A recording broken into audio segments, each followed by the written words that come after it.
This is Nationwide 90 FM, owned and operated by Nationwide News Network.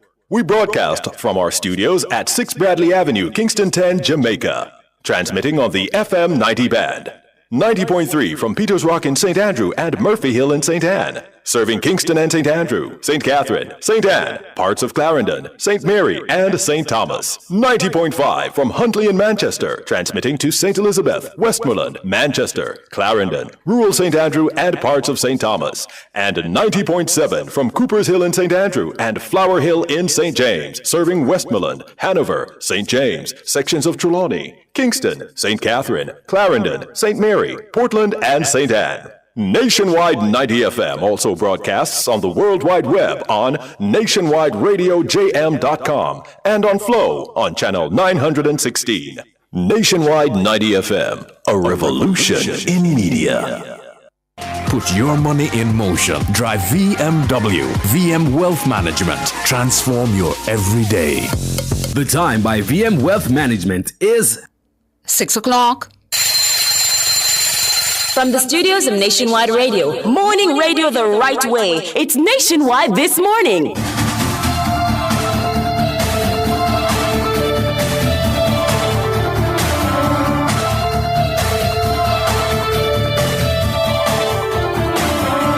A very good morning to you. I'm Tawna Thomas. Coming up in the news at 6 for this morning, Monday, June 23, 2025. Water amnesty coming from micro, small and medium-sized businesses. Opposition leader Mark Golding says the PNP will build 50,000 houses over 5 years. First batch of buses under the government's rural school bus system have arrived in the country. In regional news, U.S. sentences former Haiti mayor for lying about role in political violence. In international news, Trump suggests a leadership change for Iran following U.S. bombing of Tehran. In sports, the Oklahoma City Thunder NBA champions for 2024-25. And in business, U.S. calling on China to stop Iran from closing major shipping route. The details after the break.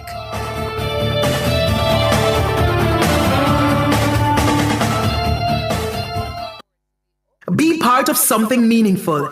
The third annual Stories to Create charity golf tournament tees off July 19 at the Constant Spring Golf Course, and we're inviting title sponsors and presenting sponsors to help us drive impact. This high-energy event supports EHAS Inc. and its mission to empower youth through storytelling, mentorship, and education. With media coverage, brand visibility, and community goodwill, this is more than just sponsorship. It's partnership with purpose. Secure your sponsorship today. Contact EHAS Inc. at 876-836-3014 and let's create a story worth telling. Catch the first news of the day. A comprehensive package of local, international, sports, and business news. The news at 6 on Nationwide 90 FM.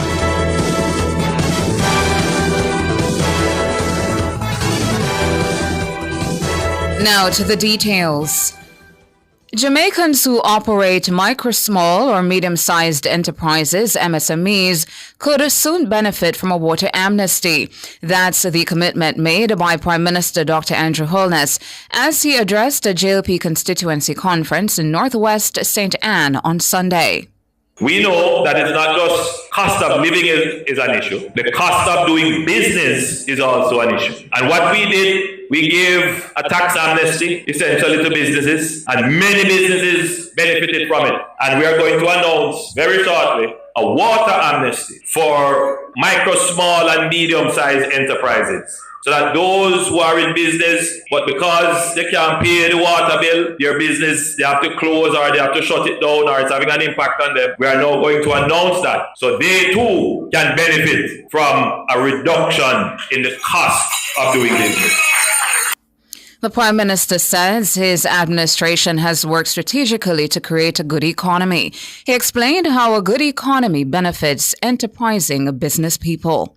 A good economy allows you to make capital expenditure, major investments in road, water, housing without borrowing. A good economy gives you the stream of revenues to be able to make the investment in maintaining them over time so that you will constantly have a better standard of service. But a good economy also allows the government to show you how much they care by giving back to you with the reduction in electricity bill, amnesty for water. We did something called the reverse tax credit, where hundreds of thousands of Jamaicans got back money into their pockets. We're coming with the Solidarity Program soon, where hundreds of thousands again will benefit.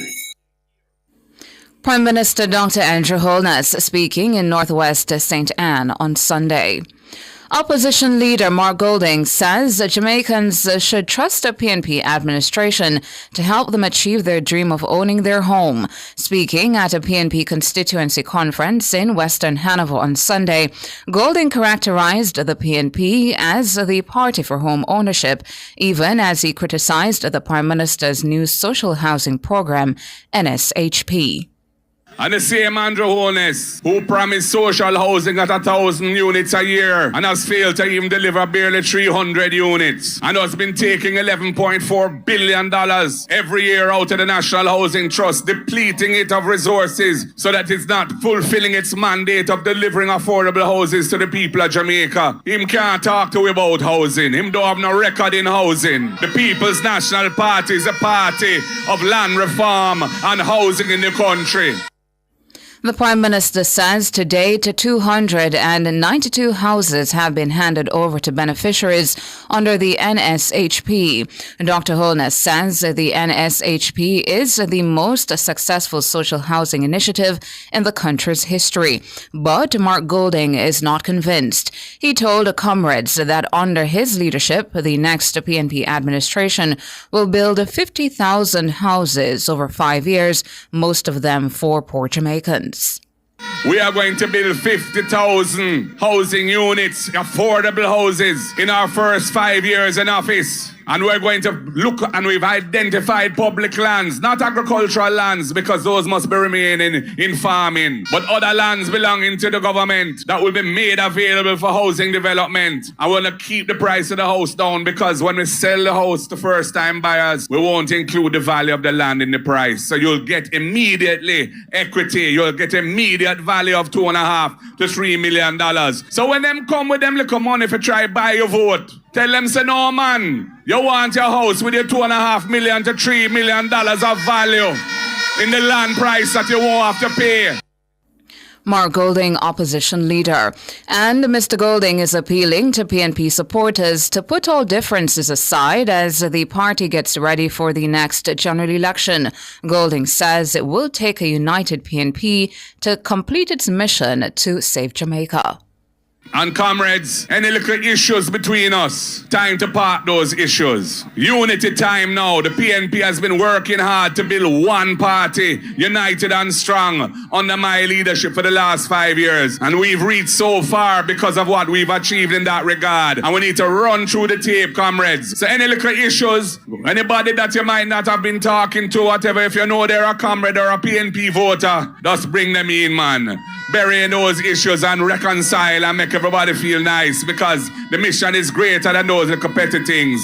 The mission is to save Jamaica, to rescue Jamaica from this wicked and uncaring Jamaica Labour Party government. Mark Golding, opposition leader. He was speaking in Western Hanover on Sunday. Meanwhile, the PNP's prospective candidate in Western Hanover, Heather Miller-Bennett, says that the party will not be affected by the decision of two high-profile former comrades to switch allegiance to the ruling GLP. The two defectors are Craig Oates, a high-profile former policeman who was rejected by the PNP in his bid for the Eastern Hanover seat, and Kenwar Kalami, the man who failed to get the nod to represent the PNP in the Caldwell division in last year's local government elections. Oates has since said he left the PNP because of how the party sought to damage his reputation, even after he spent several millions of dollars to boost its fortunes in Hanover. Speaking on Sunday, Heather Miller-Bennett described both men as baggage the PNP is happy to be rid of. We strong. We hear say some people switch, but we no care baggage with we, cause they switch and them are go in a ditch, comrades. Comrades, me know me have me have me party worker them, me have me man them, and me ready for them. We ready for them, so comrade workers, comrade warriors, yes so nice, cause we are gonna give them a beat. Heather Miller Bennett, PNP caretaker in Western Hannibal. Prime Minister Dr. Andrew Holness says the Jamaica Constabulary Force, JCF, is swiftly being transformed into the most technology-driven police force in the entire Caribbean. Dr. Holness made the observation as he spoke to journalists at the JCF's Transformations Expo 2.0 at the National Arena in St. Andrew on Sunday.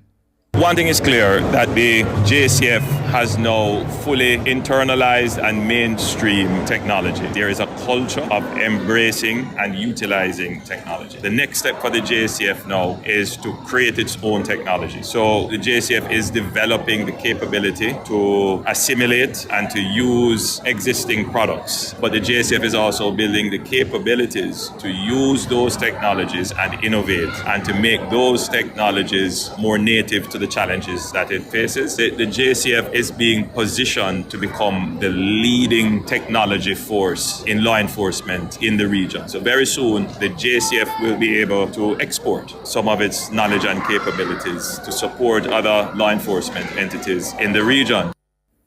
The four-day expo climaxed on Sunday and from all accounts was a resounding success. It showcased a wide range of cutting-edge technology tools used by the JCF in their effort to drive crime numbers down and make the country safe. The Prime Minister says the progress in national security, as evidenced by the display put on by the JCF at the expo, is the result of almost 10 years of investment by the government. He says the JCF is world-class. What you're seeing is the culmination of 9 years of strategic planning backed by a budget. And that point seems to escape a lot of people. They believe that somehow the reduction in murders happened overnight and with a flip of a switch. We have invested in technology, but more importantly, we have invested in leadership and doctrine. We have invested in the training of a cadre of leaders. And they have a particular doctrine, and that doctrine rests upon excellence. They want to do a good job. They want to be seen and respected and acknowledged, and they are passionate about bringing down crime. So you're looking at a new tier of leadership within the JCF that could do well in any other force in the world. They are world class. Prime Minister Dr. Andrew Holness. Government Senator Marlon Morgan says the country should take encouragement from the praise given to the Jamaica Constabulary Force by the President of the Association of Caribbean Commissioners of Police, Darren Simmons. Speaking at the JCF's Transformations Expo 2.0 in St. Andrew last Thursday, Commissioner Simmons, the head of Bermuda's police, lauded his Jamaican counterparts for the significant reduction in major crimes along with the transformation of the JCF. Senator Morgan says the comments should stoke a feeling of national pride. Every well-thinking and patriotic Jamaican should be proud that the President of the Association of Caribbean Commissioners of Police heaped commendation on the Jamaica Constabulary Force for its enviable transformation as an institution and went on to hail Jamaica for its turnaround as it relates to significantly reducing major crimes, particularly murders. The Bermudan Police Commissioner's acknowledgement of Jamaica's successes in crime fighting is a most compelling indication that we are on the right track and that we are doing things that other countries looking on deem worthy of commendation and emulation. In his address, Commissioner Simmons highlighted the JCF's commitment to modernization and investments as the key drivers behind the recent gains in the fight against crime. Senator Morgan says that the words of Commissioner Simmons are a perfect rebuttal to critics who are attempting to deny the government credit for the improving situation where major crimes are concerned. While naysayers, for politically contrived and motivated reasons, are seeking to disregard the contribution of the Jamaica Labour Party government in the country's 44% reduction in murders, the symbiotic relationship between the work of the police and the support provided by the government is precisely what Commissioner Simmons of Bermuda highlighted in his remarks at the Expo. The Andrew Holness-led Jamaica Labour Party government will remain resolute in its support and partnership with the Jamaica Constabulary Force, as we recognize that a focus on people, quality, and technology will continue to yield positive results in terms of sustained reduction in murders. Marlon Morgan, Government Senator. The first batch of buses under the government's new rural school bus system has officially arrived in the country. On Sunday, 25 school buses were offloaded at Kingston Wharves. Transport Minister Darrell Vaz says this marks the start of the phased rollout of the initiative aimed at improving student transportation in rural communities. Minister Vaz confirmed the arrival in a social media post accompanied by a video of the buses. The minister wrote, quote, "Get used to hearing schoolers only," end quote. Minister Vaz reiterated that the rural school bus system is designed to tackle student absenteeism while offering a safe, reliable, and affordable transport option for rural students. He noted that students will pay a flat fare of $50 regardless of distance traveled. The buses will undergo testing and deployment before being placed on the road. Minister Vaz says under phase 1 of the program, 110 buses will be imported at a cost of $1.4 billion. Of these, 100 buses will operate across rural routes, while 10 will be kept as reserve units for maintenance or emergency coverage.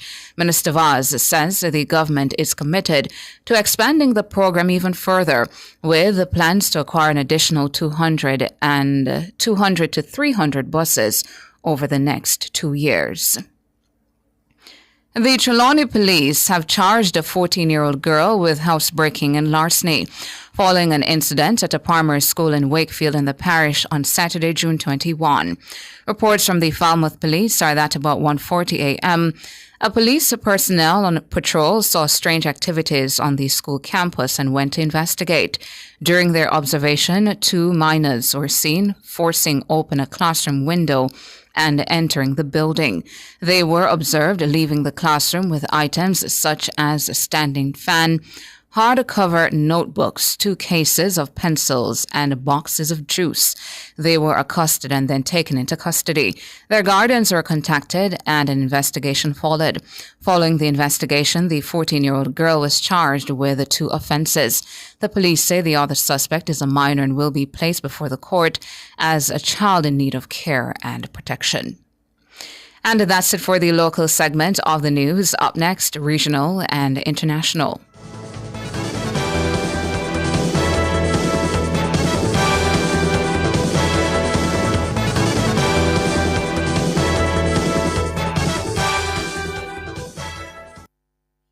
Be in the know. Learn how local government is working for you. Follow us on Instagram and X at LocalGovJA and on Facebook at Ministry of Local Government and Community Development.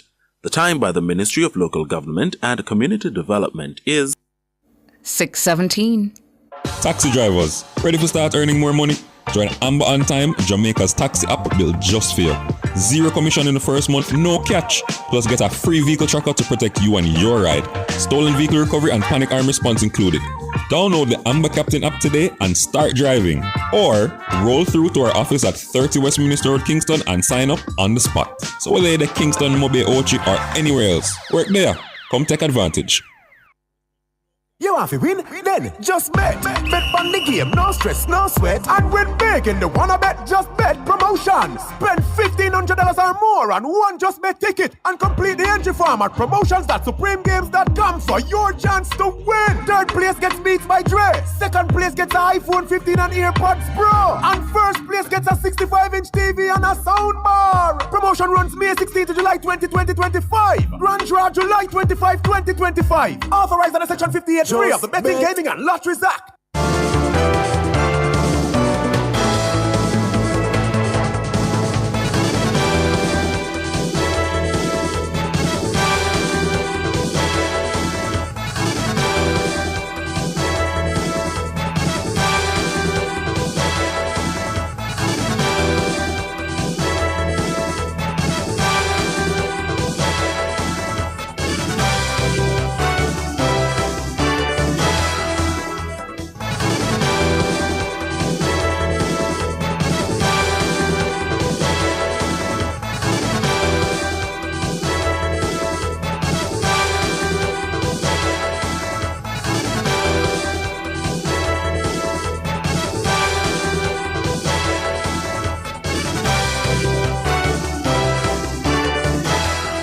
In regional and international news this morning, regional news, a former mayor of a Haitian town has been sentenced to 9 years in prison in the U.S. for using a fraudulently obtained permanent resident card to enter and remain in the country.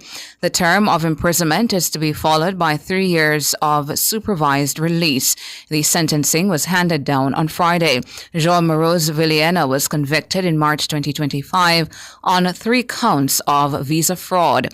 A federal jury found that he lied about his past involvement in political violence, including extrajudicial killings and acts of brutality, while serving as mayor from 2006 to 2010. Prosecutors held that Villena lived freely and comfortably in the U.S., while the victims of his brutality lived in fear, exile, and pain.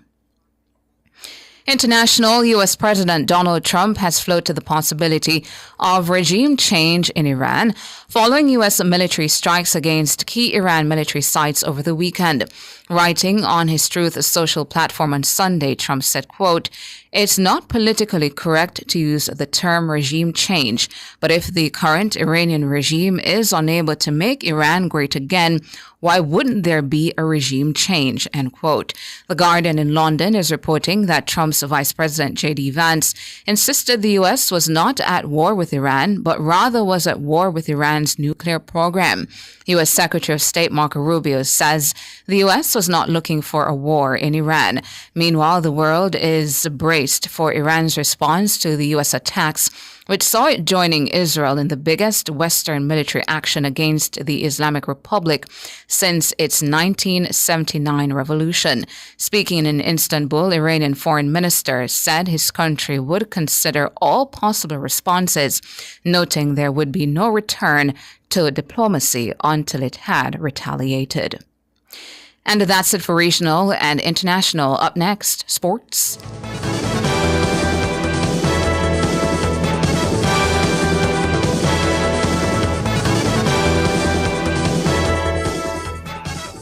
Yo, genius! We just get the Burger King Double King combo. 1 original chicken sandwich plus a Whopper Junior with cheese. Well, 2 sandwiches enough. Plus a small fries and soda for only $1,300. You use the new rubber money. You did say the money can stretch a Burger King. Me mean you get more food for your money. 1 combo, 2 sandwiches. So you want I got eat whole of 2 sandwich, brother? My belly can stretch, you know. Get the BK Double King combo. Limited time only at Burger King.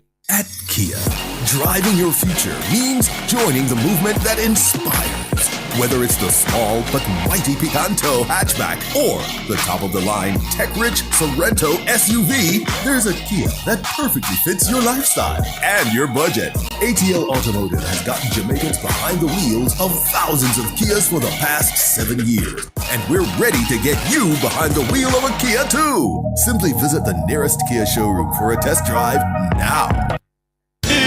Outperform, outlast. We top performance. Jackama. Reliable, full stop, not comma. We have the expertise for drilling and demolition. We have the power tools for plumbers and electrician. Fancy select tools, 3 parts and 3 repairs. 3 parts, 3 repairs. 2 to 3 years. Hilton, available at Delta Supply, 106 Hagley Park Road. Call us at 876-302-6111-4. Delta Supply, we service what we sell.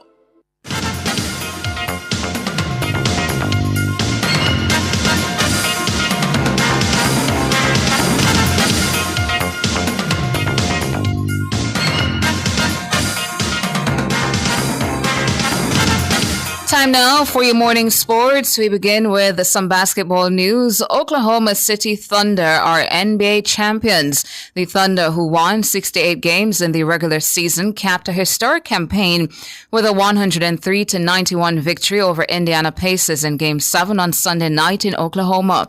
26-year-old Canadian Shai Gilgeous-Alexander scored 26 points and dished out 12 assists for OKC to take the series 4-3.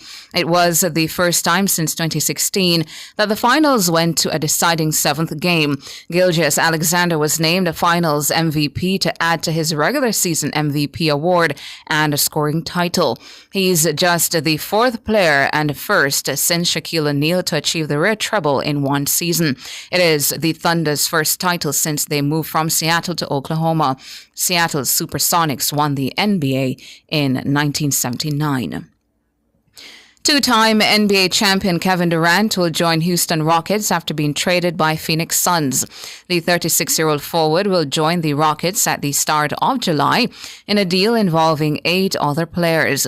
In exchange, guard Jalen Green and small forward Dillon Brooks will move to Phoenix, who will also gain the 10th pick in Wednesday's NBA draft and 5 future second-round picks.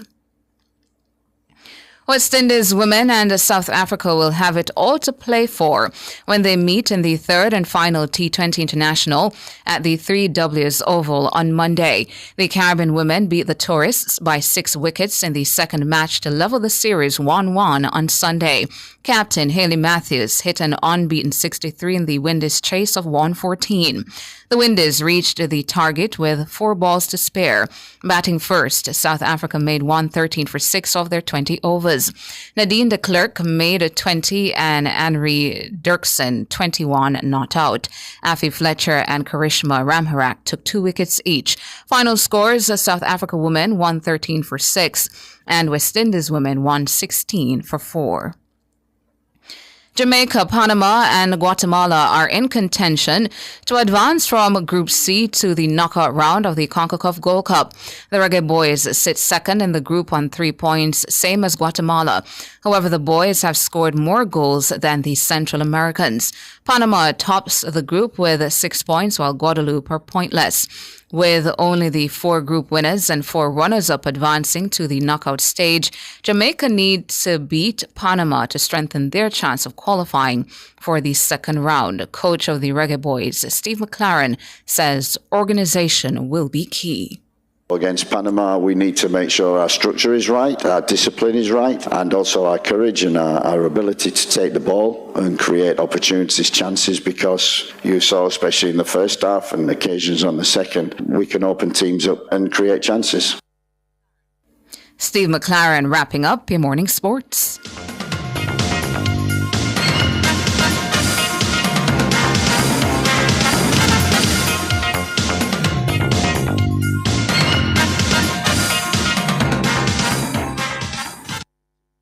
Have you ever been to a store and felt right at home?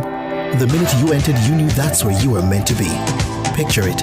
The dedicated One staff greet you with a smile, show exceptional professionalism, and still make you feel like family. Everything is catered to you. You know you're getting the best, because to them, you're the best. That's the new Walters Pharmacy, 18 High Street, Black River. Call 965-2264 or 476-3939. The new Walters Pharmacy. Pharmacy. Everything exceptional.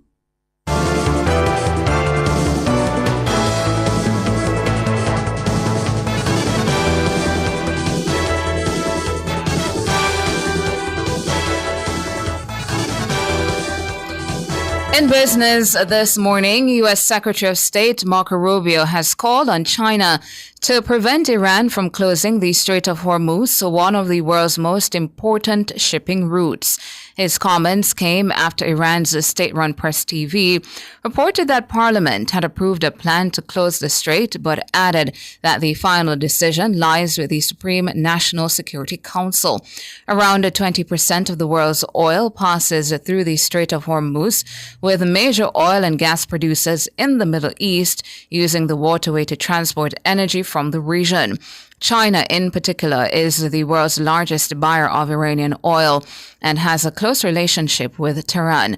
Oil prices rose following the U.S. attack on Iranian nuclear sites, with the price of the benchmark Brent crude reaching its highest level in 5 months. In an interview with Fox News on Sunday, Rubio encouraged the Chinese government in Beijing to call Iran. He noted that if Iran closes the strait, it would be economic suicide. Rubio said the U.S. retains options to deal with the potential fallout and said other countries should be looking at that as well. He said it would hurt other countries' economies a lot worse than it would the United States. Now, since its illegal invasion of Ukraine in 2022, Russia has become the most sanctioned nation on earth, and yet its economy has been remarkably resilient. In 2024, if Russian official figures are to be believed, its economy outgrew those of all the G7 nations. That's Canada, France, Germany, Italy, Japan, the UK, and the US. The Russian economy expanded by 4.3% last year, compared with 1.1% in the UK and 2.8% in the US. This growth in Russia was led by the Kremlin's record military spending.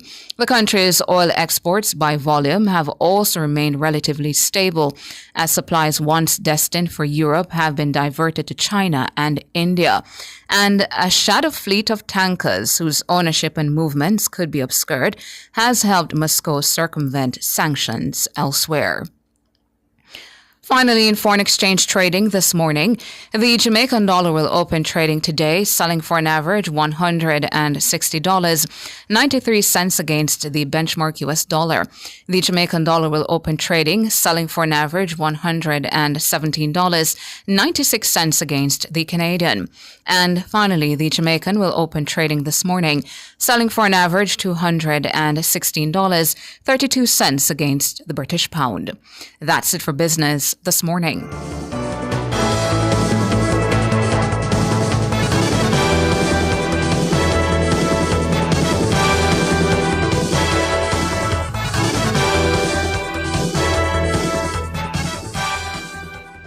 Clear your barrels and personal shipments with ease and convenience. Request a customs contactless clearance today through CCP at jca.gov.jm.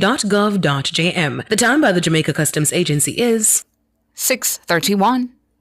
The loan frenzy is on with Infinity Co-op Credit Unions. Fund your possibilities loan promotion with zero to low processing fees, up to 240 months to repay, and competitive interest rates. You can borrow using a secured or unsecured loan to fund your dreams. Dream it, fund it, live it with Infinity, where possibilities are endless. Visit infinitycuja.com or call 876-926-6973 for more details. Conditions apply.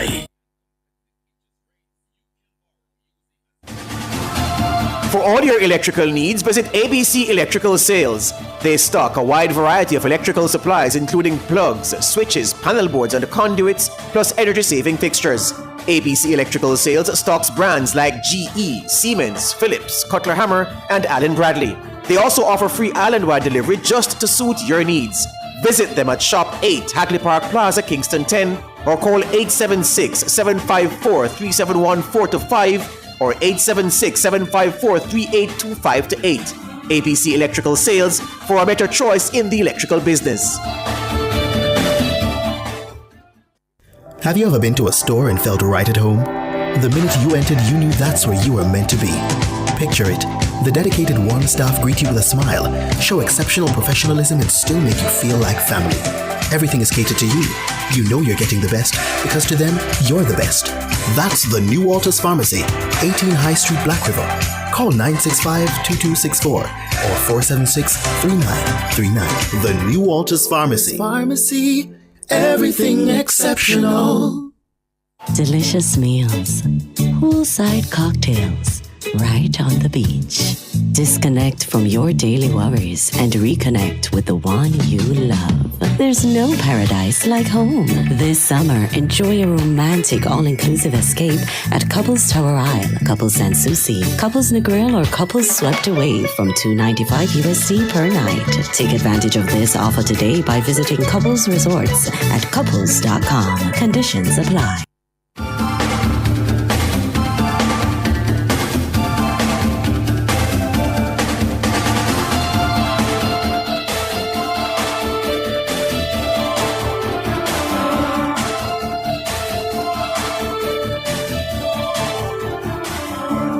The sun is out and shining, a smile on my face. Good morning, Mr. Obstacles. How you doing today? If I am living, I have to live it up, no matter the feeling. I got to get up. If I am living, I have to live it up, no matter the feeling.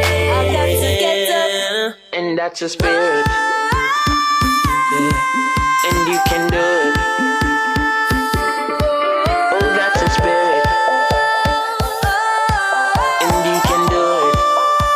Yeah. And that's the spirit. When you fall on the ground, get up, pick up your sin. You can do it. Brush off your clothes and prepare for something else. And that's the spirit. No time for those. Get up, wake up and move. Put on your champion shoes and tell the man in the mirror, you are a winner. Yeah, you can do it. You are a champion. Oh, you can get through it. Yeah. 'Cause if I am living, I have to live it up, no matter the feeling. I got to get up. If I am living, I have to live it up, no matter the feeling. I got to get up, get up. A very good morning to you. Good morning to you. You're tuned in to Nationwide this morning. NTM, thank you so much for coming on over and joining us in the space this Monday morning. It is Monday, June 23, 2025. Hello to you or YouTubers, all of you populating the chat here on the Nationwide 90 FM Live 2 YouTube channel. Hello to our peeps out there in Radio Land. Hello to you guys on the app joining us from the website this morning. Hello, good morning, happy Monday. I'm Tana. Good morning, Tana. Good Me morning. too. Yeah, what? I'm here. I'm good. How are you? They nearly killed me with work last week. It's crazy you mentioned that, George, because on the weekend, I thought about it. I said, I think George was on the road Tuesday, Wednesday, Thursday, Friday. Yeah, they nearly killed me with work last week. So I'm You're happy a to be champ. sitting here. You're a champ. Happy to have you back. Thank you, my friend. Thank you very much. Thank you very much. Yeah. Good morning to everybody in the chat. SCH, Latoya, Otis B, Who Done It, and Hunter, Lord, I'm going to start calling him final. Mark Greensword, Albert, Linda, Dwight Bonner, Eric Smith, Erica Smith, beg your pardon, Erica Smith, all of you. Good morning, Shireen Small, all of you. Good morning to you, yeah? I had a very interesting discussion on Saturday with a friend of mine, who older, lady. She's I shouldn't even say older lady when it comes to women. But anyway, could have been old enough to be my mother. Yes. Yeah? But a very, very strong comrade. Very strong. And she reached out to say, boy, I met her when I just came into the news. I went to a certain community and there was an event, an incident, and she was one of the people at the scene. And I spoke to her and we've kept in touch over time. She's lived overseas and everything, but nice lady, very nice lady. But strong comrade, man. She'd tell you, say, boy, when I put on my eyeglass, but still I say orange. You understand? But a very nice lady, yeah? So she said to me that, boy, George, I cannot agree with your take on the PNP's response to the JLP's crime management. Because you've said that the attack line to say that the government deserves no credit, you've said that it's dumb. And I heard you beating the dumb drum on that. And I'm saying, but George is losing his mind. And she was explaining why it couldn't be dumb. And it was the right line to take. And because she's sensible, I listened intently to what she was saying. And then at one point she said, wait, are you there? I said, yes, may I listen to you? She said, then, oh, you're not saying nothing. No, I'm saying I'm waiting for you to finish, to run, for your argument to run its course. And then she said, all right, then me stop now because this don't sound like you. You normally I try get a word in, but you not say nothing. And I said, well, listen, I've been patient and I've listened to you and I can conclude that what you say make absolutely no sense. She said, what? So I said, all right, here goes. The PNP on crime, the position represents vacillation, and the position represents, well, the position is indicative of a difficult task to find an angle towards criticism of something that the country already accepts is moving in one direction. What's that one direction? A good direction. So if people were uncertain about how well crime was being managed, maybe the argument could have cottoned on. Maybe more people would have said, you know what, PNP, right, this government deserves no credit. But because the feelings are so far gone, feelings are hard, feelings have concretized around how well the management of crime is going. And of course, no credit is spared for the police because they're the ones out there on the front line. But in terms of the government's work, I was saying to her that it is because feelings are so far gone and feelings are concretized, why it's difficult for you to convince anybody who doesn't have a bias that this administration deserves no credit for how well we are working, the positive steps that we're taking where crime is concerned. I was concerned that such a sensible woman was saying what I consider to be arrant nonsense. I looked back, Tana, at what the PNP promised in their manifesto in 2020 on the eve of the elections, where crime management was concerned, because I'm saying, well, maybe it is that there's something superior that the PNP had promised to do. And even though the JLP administration is getting good results with this approach, you believe in your mind that that superior PNP approach would have yielded even better results. So I refreshed my memory about the last manifesto and a portion on crime, where crime prevention, intervention, suppression, and rehabilitation were concerned. In its 2020 manifesto, the PNP said that if it is returned to office, it will establish a 24-hour police patrol by tripling the number of functional vehicles available to the police in the first year through a transparent tendering process. We can agree that where the mobilization of the force is concerned, this administration has done even more than that promise from the PNP in 2020, right? Yes. Okay, good.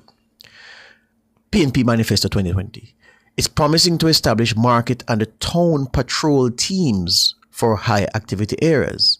We can agree that the presence of the police in town centers and in market spaces exceedingly high, almost to the point of annoyance. Yes. Yeah, for some motorists. Yeah, police everywhere all the time. Okay. PNP 2020 Manifesto. It says police presence will be established in bus terminuses to protect patrons and transport providers. That is happening significantly now. Mm-hmm. Okay, and has been happening. Housing schemes and community patrols, the PNP said then, will also be established with the expansion of 119 operators to assist with dispatch and follow-up. All right? The PNP also promised to technologically revamp Jamaica's crime-fighting approach with equipping government buildings with CCTV that will feed into Jamaica Eye, that a Jamaica Eye encouragement program will be developed to incentivize private homes and businesses to connect to the Jamaica Eye surveillance system. I mean, there's nothing that needs to be said on this because where technology is concerned, as you heard in the news that you read this morning at 6, this is a transformed police force where the integration of technology is concerned into crime fighting. And what has been delivered is more than that was promised here, even though we're saying that this is a synthesis of what the PNP's plans were. It wasn't detailed, but what is happening in terms of the actuality is of a far greater scope than was captured in the PNP's manifesto plan. The PNP said it would also require police record and background checks on contractors and suppliers receiving government work, and diversion and rehabilitation were other areas in which it was promising reform. Suffice to say that the plans then, what has been happening since 2020, dwarf what the proposed approach for the PNP to fighting crime were. I put that to her. She said, all right, reasonable point. So I went further, Tana, and I said, Jamaicans are not deaf to that which sounds like hypocrisy and that which to them appears to be political expediency. And I say that perhaps is the biggest problem the opposition have, where this line about no credit for government where crime reduction is concerned. She said, what do you mean? I said, all right. As recently as Christmas Day 2023, Monday, the Gleaner published a story, headline, Bunting labels Prime Minister a slow learner on crime prevention. Opposition Senator blames Holness administration for additional 2,300 lives lost over past 8 years. And I went into the way that Bunting chose to analyze crime, saying that when you look at the period the PNP was in office and the period so far of this administration, and when you aggregate the average number, when you look at the average number of murders per year and you extrapolate that over the period, you'll see that 2,300 more lives were lost, and these lives would not have been lost if the policies that the JLP administration came and saw in 2016 when it took office, those policies were continued. But instead of continuing those policies, they abandoned those policies, and the abandonment of those policies caused 2,300 more lives to be lost. It's ridiculous analysis, but you know, it is on the record. So it's not as if the government turned something off that should have been kept on. You can't evaluate murder and the loss of lives in that way, I would suggest. And that's the way he did it. And I'm saying that when you in 2023 said that the PM was a slow learner where crime management was concerned, and you look at the results that we're enjoying now, people are saying, you got it wrong. Time has proven that you got it wrong. And you won't even apologize for it. You are doubling down. It smacks of hypocrisy. But I go deeper with the hypocrisy argument. I said 2023 a while ago. 2021, September 13, 2021, the PNP had called a press conference and he said, the Gleaner reports, Shadow Minister of National Security, Senator Peter Bunting, has given the government a failing grade for its management of the crime portfolio. Bunting, pointing to the 10% increase in murders so far in 2021, called on the government to develop new initiatives and bring new energy to the fight against crime. Quote from him, the statistics provide a failing grade for the government's performance in the fight against crime over the last year.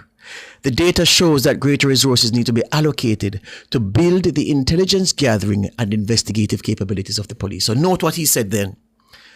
The government can contribute by providing greater resources and allocating these to building intelligence gathering and investigative capabilities of the police. Is that what has happened under the leadership of Holness and Chang? Absolutely. Okay. So that was his criticism then, that the crime fight was failing because greater resources weren't being allocated to bolster investigative capabilities and data gathering, intelligence gathering. 2021. I come forward now to Mark Golding, 2022, when he said that the police commissioner then should resign if he couldn't get crime under control in 60 days. And after lashing the commissioner then, Anthony Anderson, he says, this government of Andrew Holness has mismanaged national security in Jamaica. Jamaica has witnessed a 10% increase in murder in 2021. These are quotes. And a 19% increase in murders over the first 3 or so weeks of 2022, with 112 people being killed in just 23 days. Jamaica cannot go on like this. There must be accountability for such poor performance in the critical area of our national security. And then he said, Mark Golding, the tenure of National Security Minister Dr. Horace Chang is a failure. This has left Jamaicans feeling frightened, hopeless, and in despair. He called for Prime Minister Andrew Holness to relieve Chang of his duties and give someone else the opportunity to bring a fresh approach. Last quote. He clearly, Dr. Horace Chang, cannot bring the energy, vision, and vigor and communication skills which that portfolio requires. I said to her, well, I'll support that Golding quote from 2021 with this. Under the same minister that he said ought to resign, ought to be replaced, January 1 to June 21 this year, I'm looking at all of the parishes where murder is concerned. Portland up 16.7%. St. Elizabeth down 67%, Manchester down 43%, Clarendon down 43%, Kingston Eastern down 70%, Kingston Central down 33.3%, Kingston West down 22.2%, St. Andrew Central down 51.4%, St. Andrew South 0, St. Andrew North down 47%. St. Catherine North down 31%. St. Catherine South down 32%. St. Thomas up 14.3%. Grand total down 43.1%. And this is, of course, on the back of the gains in 2024. So I put all of that on the plate. And I said, you see the problem I have with the line that you're taking? Because what your solution, your proposed solution to the problem was, this administration has done those things. And when you said that the numbers prove that the government was to be blamed for the crime being as bad as it was, you will lose credibility if you use the same numbers, or if you use numbers to say that they deserve no credit for the numbers being better. People are going to look you in the eye and say, what the hell are you talking about? And I said, in the body of information, the body of data, there has to be a better approach to criticism, because it's not that you're taking a risk by saying the government deserves no credit for the crime going down, you know. Jamaican people, and people everywhere, I would imagine, have a thing when they believe that you're taking them for fools. And the problem with the line that the government deserves no credit for the crime reduction is that people look at you and say, yo, you take me for an idiot, you know? You really think me a fool. Yeah? I was going to say Boer knows somebody, but I don't want to get in a problem with Indian people. Yeah? But anyway, leave it there. Point made.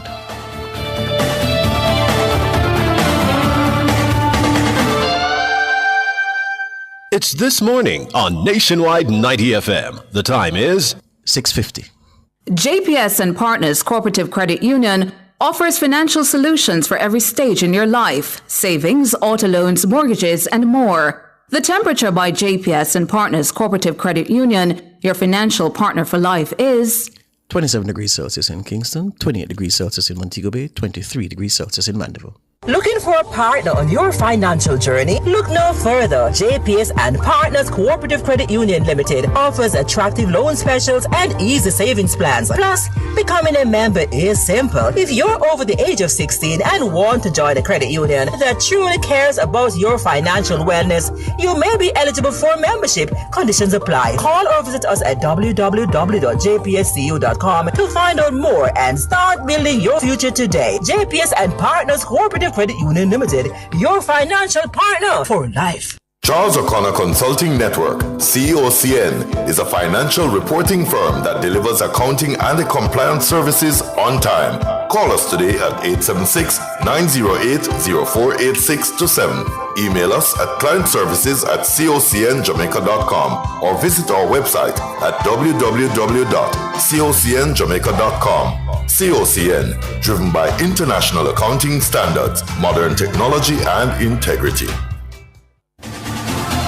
For all your electrical needs, visit ABC Electrical Sales. They stock a wide variety of electrical supplies, including plugs, switches, panel boards, and conduits, plus energy-saving fixtures. ABC Electrical Sales stocks brands like GE, Siemens, Philips, Cutler Hammer, and Allen Bradley. They also offer free island-wide delivery just to suit your needs. Visit them at Shop 8, Hatley Park Plaza, Kingston 10, or call 876-754-3714-5 or 876-754-3825-8. ABC Electrical Sales, for a better choice in the electrical business. The gateway for Jamaica's athletes to several international competitions, including the World Athletics Championships in Tokyo, Japan, opens from Thursday, June 26 to Sunday, June 29 for the J3A National Junior and Senior Championships, 9 a.m. to 9 p.m. each day. The biggest names in local track and field, with the men's section including the likes of Olympic silver medalist Shane Thompson, Oblique Seville, Akeem Blake, Antonio Watson, Christopher Taylor, Rashid Broadbent, Olympic champion Roger Stoner, Rajendra Campbell, Wayne Pinner, and Romaine Beckford. The female division will be no less fascinating, with two-time reigning world champion Sharika Jackson, Shelly Ann Fraser Price, the Clayton Twins, Tia and Tina, Alana Reed, Akira Nugent, Rochelle Clayton, and Shanika Ricketts. The action will be sizzling. Have you ever been to a store and felt right at home? The minute you entered, you knew that's where you were meant to be. Picture it. The dedicated one staff greet you with a smile, show exceptional professionalism, and still make you feel like family. Everything is catered to you. You know you're getting the best, because to them, you're the best. That's the New Walters Pharmacy, 18 High Street, Black River. Call 965-2264 or 476-3939. The New Walters Pharmacy. Pharmacy, everything exceptional.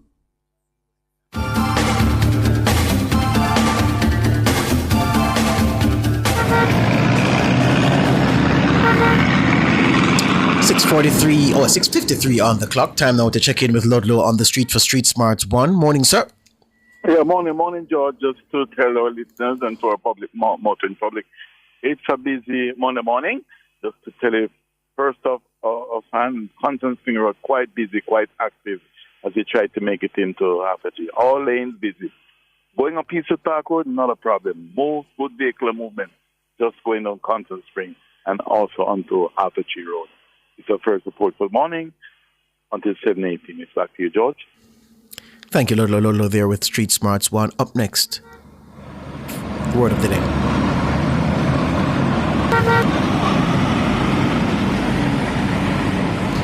Your word of the day is spelled P-U-G-I-L-I-S-T-I-C, spelled P-U-G-I-L-I-S-T-I-C. Pugilistic. Pugilistic. Pugilistic. Pugilistic is your word of the day. It's a descriptive word, so an adjective, pugilistic, meaning relating to or involving fighting with the fists, especially professional boxing. It also means inclined or eager to fight, aggressive or aggressively hostile. Pugilistic is your word of the day. To use pugilistic in a sentence, the movie Rocky is a triumphant rags to riches tale of pugilistic glory. Another for you. She was fired for being a pugilistic, wine-tossing diva who fought with nearly everyone. Pugilistic is your word of the day. Up next, your features at the top of the hour, the news. Living Well is brought to you by the New Walters Pharmacy, Black River, St. Elizabeth. Everything exceptional.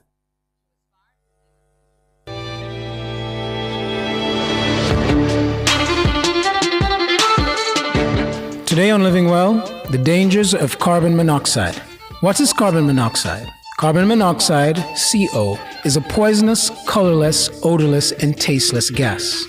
Although it has no detectable odor, CO is often mixed with other gases that do have an odor. So, you can inhale carbon monoxide right along with gases that you can smell and not even know that CO2 is present. CO2 is a common industrial hazard resulting from the incomplete burning of natural gas and other material containing carbon such as gasoline, kerosene, oil, propane, coal, or wood. Forges, blast furnaces, and coke ovens produce CO, but one of the most common sources of exposure in the workplace is the internal combustion engine. As we walk about certain areas in and out of the corporate area, we see cars and trucks being worked on in private neighborhoods. Outside of the fact that this should not be happening, it is a very dangerous situation because of the risk of exposure to carbon monoxide, not to mention the burning of fuels for various reasons for some persons. Carbon monoxide can be particularly harmful to children. How does CO harm you? Carbon monoxide is harmful when breathed because it displaces oxygen in the blood and deprives the heart, brain, and other vital organs of oxygen. Large amounts of CO can overcome you in minutes without warning, causing you to lose consciousness and suffocate. Young children are especially vulnerable to the effects of carbon monoxide because of their smaller bodies. Children process carbon monoxide differently than adults, and they may be more severely affected by it and show signs of poisoning sooner. If we remember, there was an unfortunate death here when a mother ran a generator in the house, and she was overwhelmed by the carbon monoxide fumes. Here are some things to consider to protect yourself and your family from carbon monoxide poisoning. Make sure your home has a carbon monoxide alarm. As with smoke alarms, install a carbon monoxide alarm on every level of your home, especially near sleeping areas, and keep them at least 15 feet away from fuel-burning appliances. Carbon monoxide alarms are not substitute for smoke alarms, and vice versa. Combination smoke and carbon monoxide alarms are available. Do not use a grill, generator, or camping stove inside your home, garage, or near a window. If you need to warm a vehicle, remove it from the carport or garage immediately after starting it. Don't leave a car, SUV, or motorcycle engine running inside a garage area. If using gasoline-powered devices, store gasoline in a locked location where children cannot access it. Keep only small quantities in an approved container that has a child safety feature. That's Living Well for today. Tune in next time for an early warning about opioids. Living Well was brought to you by the New Walters Pharmacy, Black River, St. Elizabeth. Everything exceptional. Fearless and fair. Nationwide 90 FM. Ladies, when packing your purse, there are a few essential things that must be added, other than your makeup kit. Welcome, I'm Tana, and it's time for your lifestyle pages. So here's your guide to essentials for a well-packed purse. Safety pins. These are lifesavers, especially if you pop a button or a seam. You also need hand sanitizers, breath fresheners, and tissues. Blotting paper. These absorbent little sheets are an elegant way to wipe away excess shine, oil, or even sweat on your brows, cheeks, and upper lip. Zippered pouches, one for beauty products, one for first aid and other necessities, and one for pens, markers, among other things. And finally, your charger. Important people must be able to reach you and vice versa. I'm Tana, and those were your lifestyle pages. Nationwide 90 FM, continuing the tradition of fair, fearless, and factual reporting. Jamaica, let's make road safety a priority. Slow down, stay focused. Remember, every life matters. The time brought to you by the JIS is... News time, 7 o'clock. If you need to build it, plumb it, weld it, pave it, or power it, National Supply has it. Get the best brands for the job at Jamaica's Industrial Hardware Superstore, Kingston Normal Bay. The temperature by National Supply is 27 degrees Celsius in Kingston, 28 degrees Celsius in Montego Bay, 23 degrees Celsius in Mandeville. The most credible news in the morning. The news at 7 on Nationwide 90 FM. Coming up in the news at 7 today, Monday, June 23, 2025. Water amnesty coming for micro, small, and medium-sized businesses. Opposition leader says the PNP will build 50,000 houses over 5 years.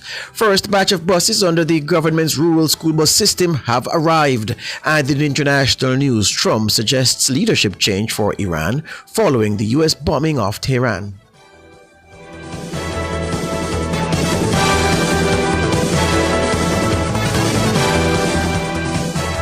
If it's news, it's got to be Nationwide 90 FM. Now to the details. Jamaicans who operate micro, small, or medium-sized enterprises, MSME, could soon benefit from a water amnesty. That's the promise from Prime Minister Dr. Andrew Holness as he addressed the JLP constituency conference in Northwest St. Anne on Sunday. We know that it's not just cost of living is an issue. The cost of doing business is also an issue. And what we did, we gave a tax amnesty essentially to businesses, and many businesses benefited from it. And we are going to announce very shortly a water amnesty for micro, small, and medium-sized enterprises. So that those who are in business, but because they can't pay the water bill, their business, they have to close or they have to shut it down or it's having an impact on them. We are now going to announce that. So they too can benefit from a reduction in the cost of doing business. The Prime Minister says his government has worked strategically to create a good economy. He explained how a good economy benefits enterprising business people. A good economy allows you to make capital expenditure, major investments in road, water, housing without borrowing. A good economy gives you the stream of revenues to be able to make the investment in maintaining them over time so that you will constantly have a better standard of service. But a good economy also allows the government to show you how much they care by giving back to you with the reduction in electricity bill, amnesty for water. We did something called the reverse tax credit, where hundreds of thousands of Jamaicans got back money into their pockets. We're coming with the Solidarity program soon, where hundreds of thousands again will benefit. Prime Minister Dr. Andrew Holness speaking in Northwest St. Anne on Sunday. Opposition leader Mark Golding says Jamaicans should trust the PNP administration to help them achieve their dream of owning their own home. Speaking at a PNP constituency conference in Western Hanover on Sunday, Golding characterized the PNP as the party for home ownership, even as he criticized the Prime Minister's new social housing program, NSHP. And the same Andrew Holness, who promised social housing at 1,000 units a year and has failed to even deliver barely 300 units, and has been taking $11.4 billion every year out of the National Housing Trust, depleting it of resources so that it's not fulfilling its mandate of delivering affordable houses to the people of Jamaica. Him can't talk to you about housing. Him don't have no record in housing. The People's National Party is a party of land reform and housing in the country. The Prime Minister says to date, 292 houses have been handed over to beneficiaries under the NSHP. He says the NSHP is the most successful social housing initiative in the country's history. But Mark Golding is unconvinced. He told comrades that under his leadership, the next PNP administration will build 50,000 houses over 5 years, most of them for poor Jamaicans. We are going to build 50,000 housing units, affordable houses, in our first 5 years in office. And we're going to look, and we've identified public lands, not agricultural lands, because those must be remaining in farming, but other lands belonging to the government that will be made available for housing development. I want to keep the price of the house down, because when we sell the house to first-time buyers, we won't include the value of the land in the price. So you'll get immediately equity. You'll get immediate value of $2.5 to $3 million. So when them come with them little money for try buy your vote, tell them, say, no, man, you want your house with your $2.5 million to $3 million of value in the land price that you won't have to pay.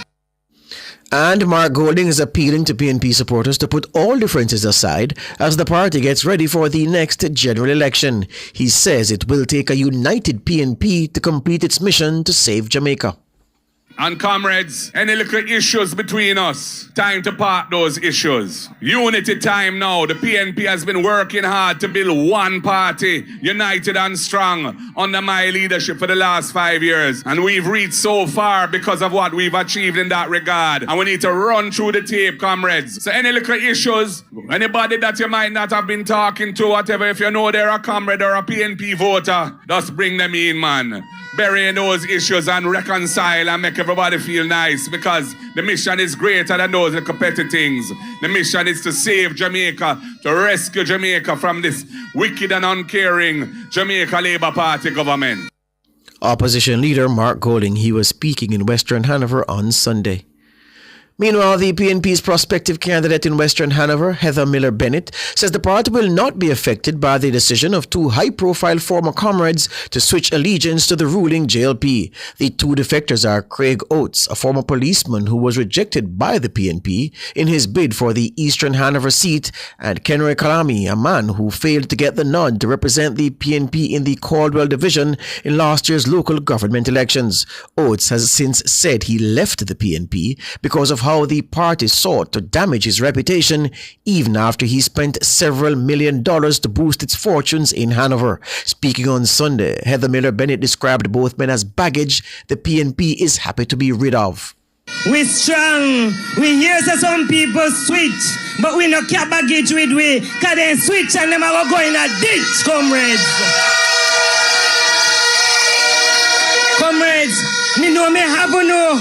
Me have me party worker them. Me have me man them. And me ready for them.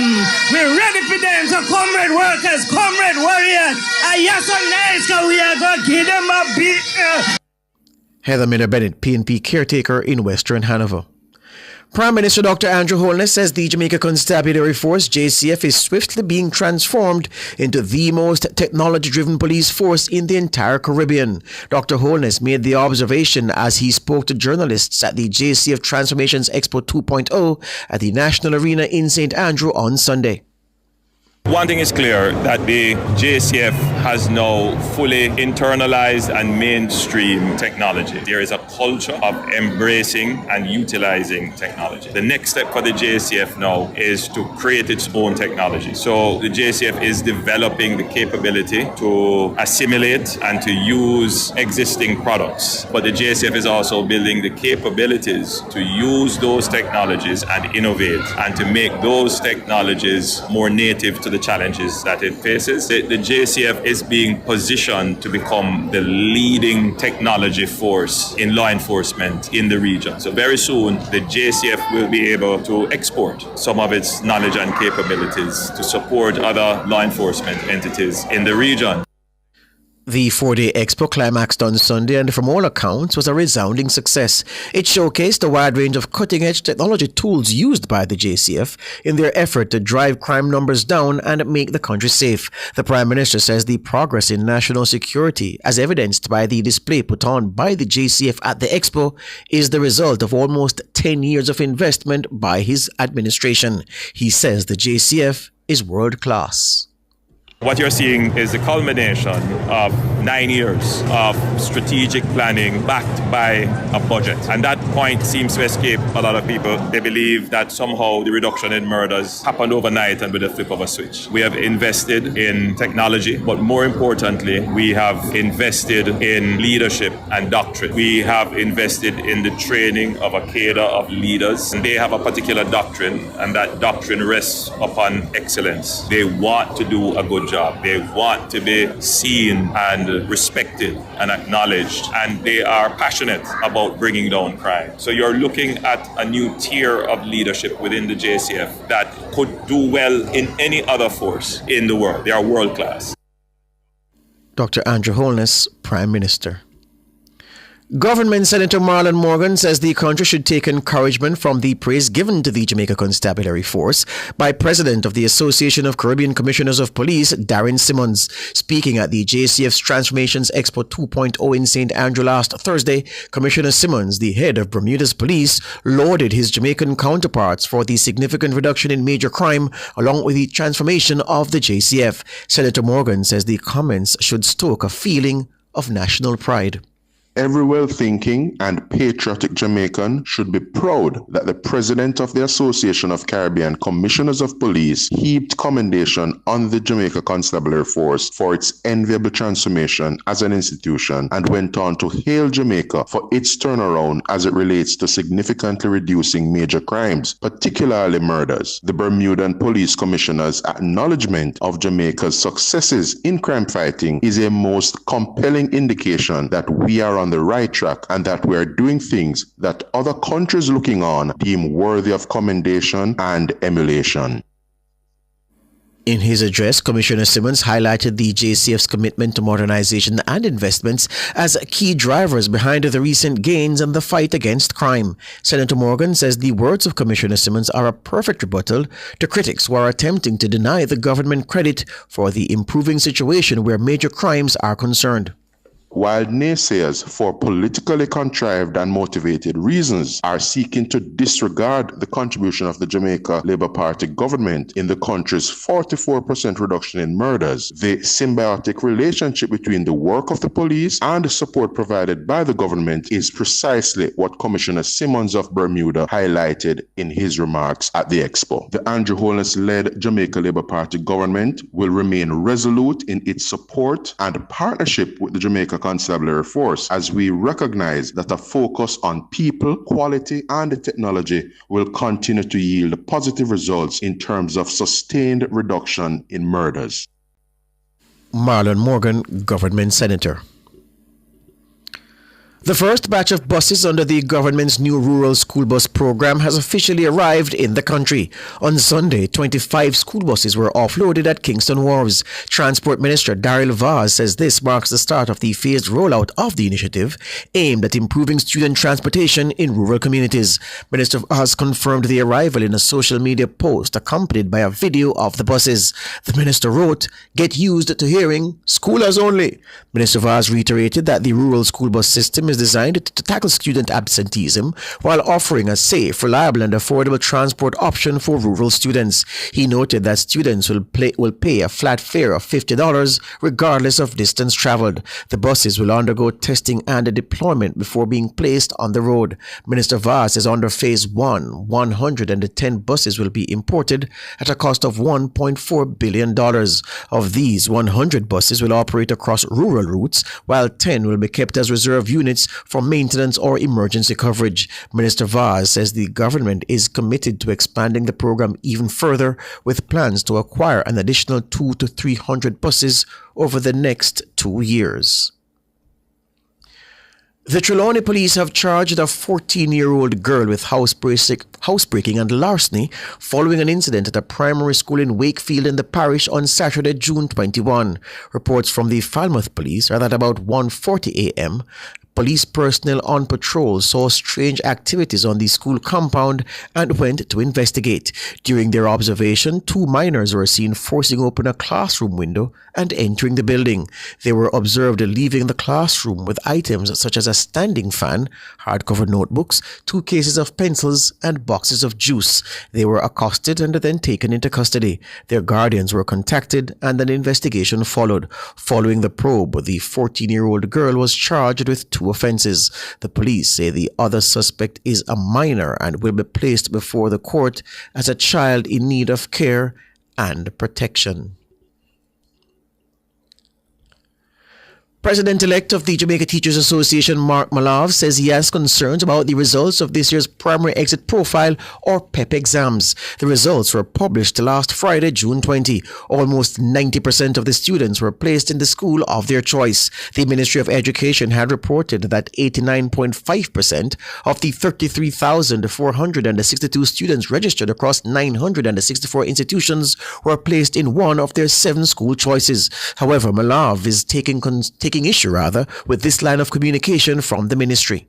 What they have not said is the fact that students and parents are asked to select up to 6 schools in order of preference. Those 6 schools, the fact that the students are placed in one of those 6 schools, whether it be preference 6 or preference 1, the fact is that technically speaking, they are placed in their school of choice. One of the things that you have to recognize, though, if you really want to get behind the data, you have to ask the question, how many of those students were selected in their first 2 school or 3 schools of choice? That is a question that needs to be asked. And you would see and recognize that the percentage have gotten considerably less. Malav says many of the students making the move to secondary schools are doing so with inadequate numeracy and literacy skills.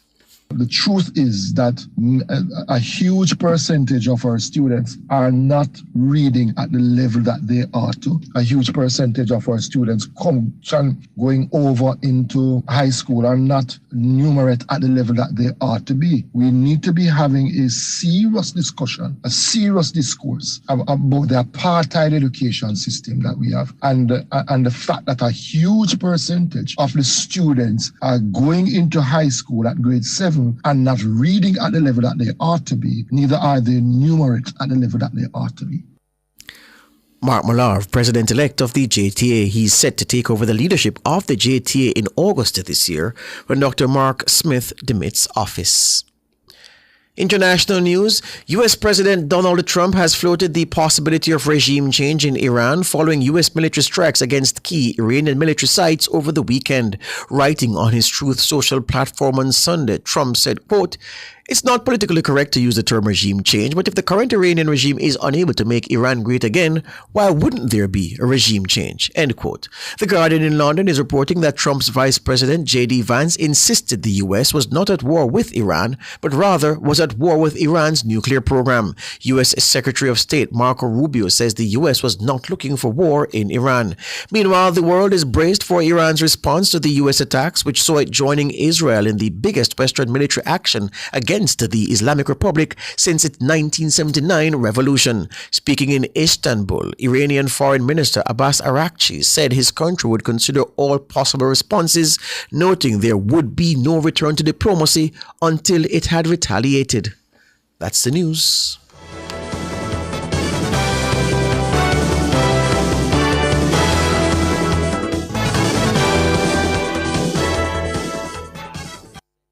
Sign up for the JN Money Card. It's safe, convenient, and free.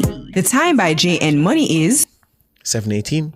Rent or buy your hurricane supplies from Total Tools. Visit 102 Main Street, Oterius, 34 Slipe Road, Kingston 5, or Lot C6, Drax Hall, St. Anne's Bay. The temperature brought to you by Total Tools Jamaica is 28 degrees Celsius in Kingston, 29 degrees Celsius in Montego Bay, 23 degrees Celsius in Mandeville. Delicious meals, poolside cocktails, right on the beach.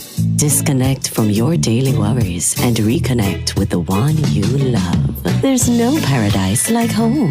This summer, enjoy a romantic all-inclusive escape at Couples Tower Isle, Couples Sans Souci, Couples Negril, or Couples Swept Away from $295 USD per night. Take advantage of this offer today by visiting Couples Resorts at couples.com. Conditions apply.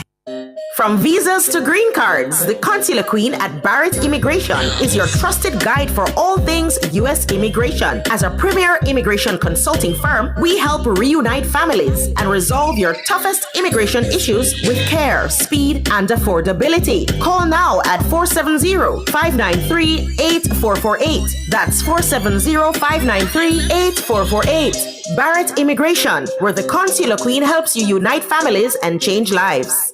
You have to win? Then just bet. Bet on the game, no stress, no sweat. And win big in the Wanna Bet Just Bet promotion. Spend $1,500 or more on one Just Bet ticket and complete the entry form at promotions.supremegames.com for your chance to win. Third place gets Beats by Dre. Second place gets an iPhone 15 and AirPods Pro. And first place gets a 65-inch TV and a soundbar. Promotion runs May 16 to July 20, 2025. Grand draw July 25, 2025. Authorized under Section 58. Of the Betting, Gaming and Lotteries Act.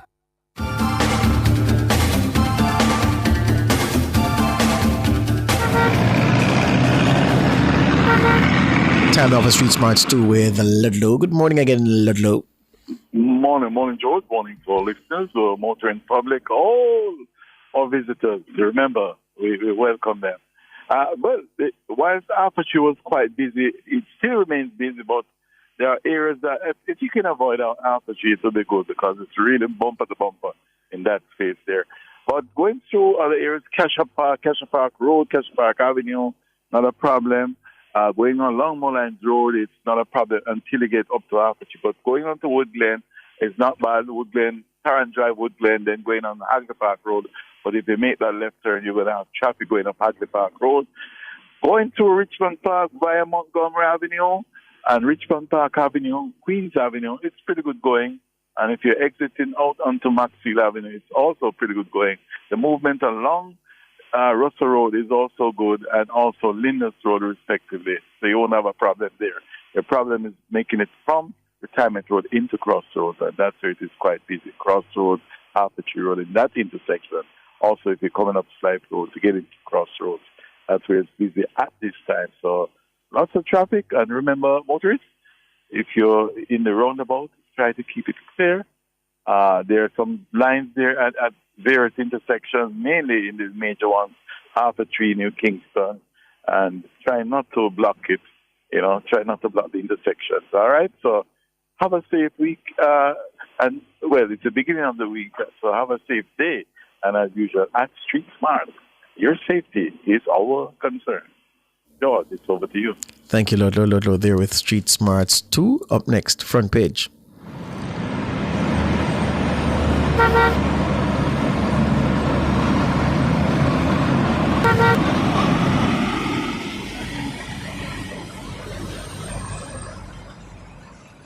Front page is brought to you today by ABC Electrical Sales, for a better choice in the electrical business.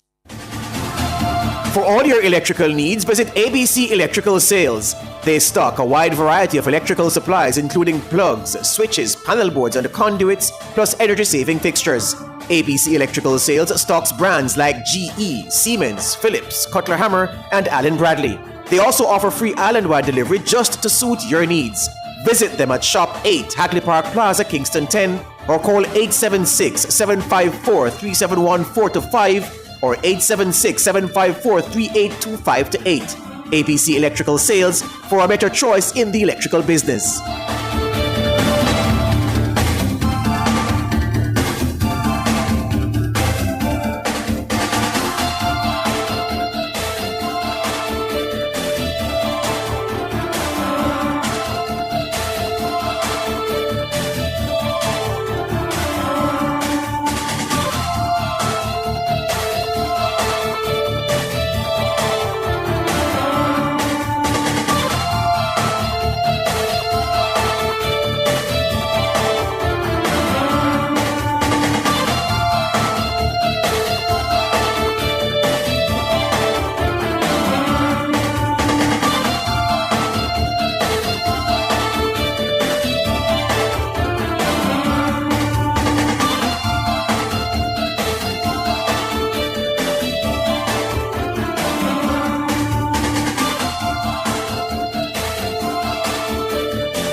Welcome back to Nationwide this morning. You're now tuned in to our discussion segment, The Front Page. Now, on the front page this morning, it was a busy weekend for the ruling Jamaica Labour Party JLP, with several meetings being held across the country between Saturday and Sunday.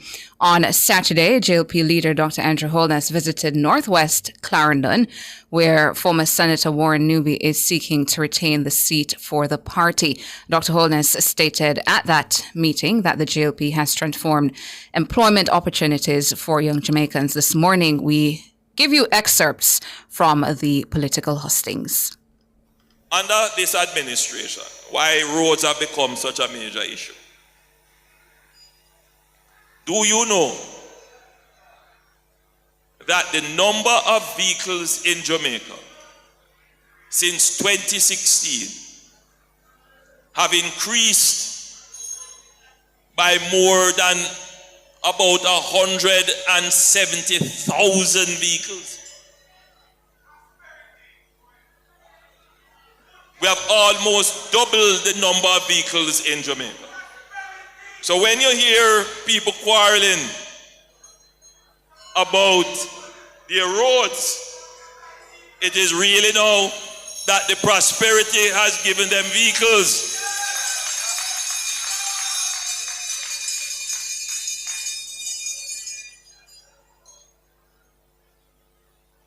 But I also want to say to you tonight, this upcoming election is about change. They will use this notion of change.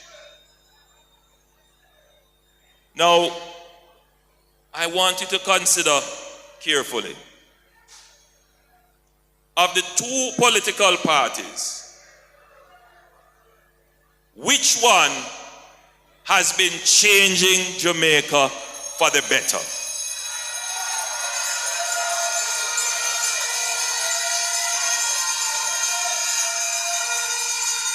Which one has taken on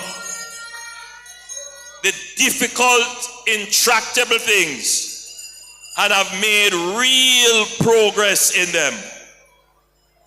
If this election is about change, then it is the Jamaica Labour Party that is the party of change. It is the Jamaica Labour Party that has changed Jamaica from being a debt-ridden country, classified by some as a hopeless case, to now being the country that is used as the textbook case study of how to rescue, recover, and grow an economy.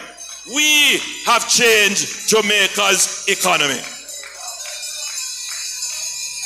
If this election is about change, then we are the party that has changed Jamaica from being seen as a murder-ridden country to a country that now has the best security apparatus in the region. And it's not us that says so. It is our peers and colleagues that have recognized the work and investment that has been made in our security forces. We have changed the security architecture for Jamaica for the better. And if you talk about change, when we took over the country, unemployment was as high as 13%. Today, unemployment is 3.5%. So if you're talking about change, it is the Jamaica Labour Party that has changed the opportunities for young Jamaicans to be employed for the better.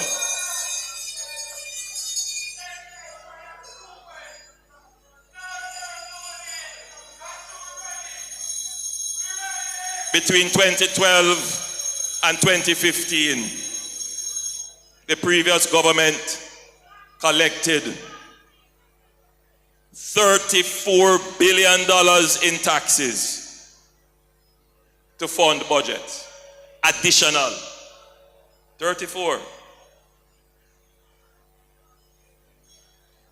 As of today, we have put in place 10 budgets for which you have not been asked to pay any net new taxes. We have changed the way in which our country operates its national budget. And we have changed it for the better. So by every metric, Jamaica has changed for the better. So if this election is about change, then the Jamaica Labour Party is the party to choose. On Sunday as well. All right, let's take a break. We're at the 7:30 break. Let's take a break and come back with more on NTM.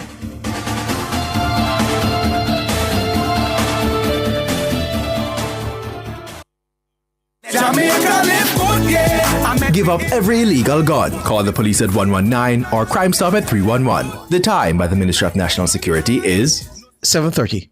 Fix up with Fleetwood products for your home improvement, personal care, and aromatherapy needs. They have your well-being in mind. Available at retailers island-wide. The temperature by Fleetwood Jamaica is 28 degrees Celsius in Kingston, 29 degrees Celsius in Montego Bay, 23 degrees Celsius in Mandeville.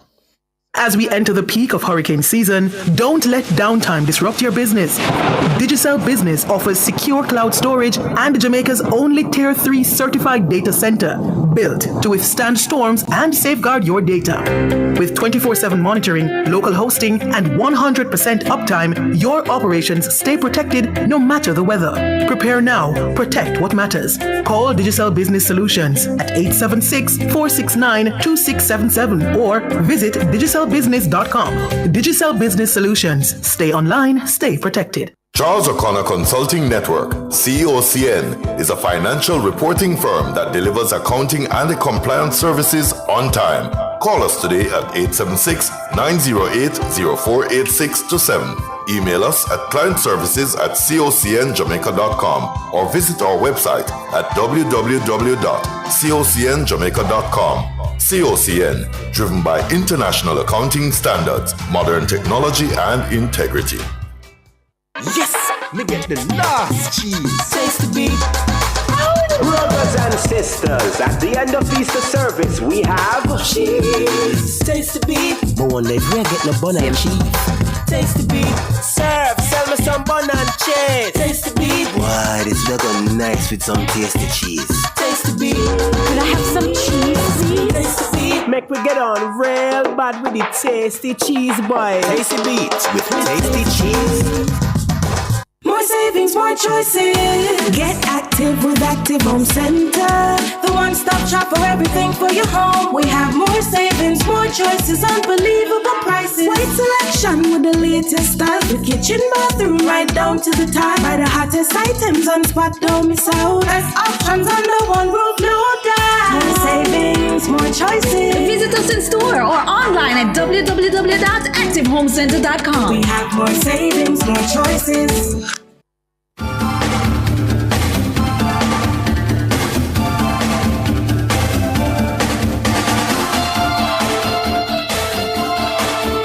As I heard the Prime Minister in that clip you just played, talking about more vehicles on the road, 170,000 more, he said, between 2016 and now.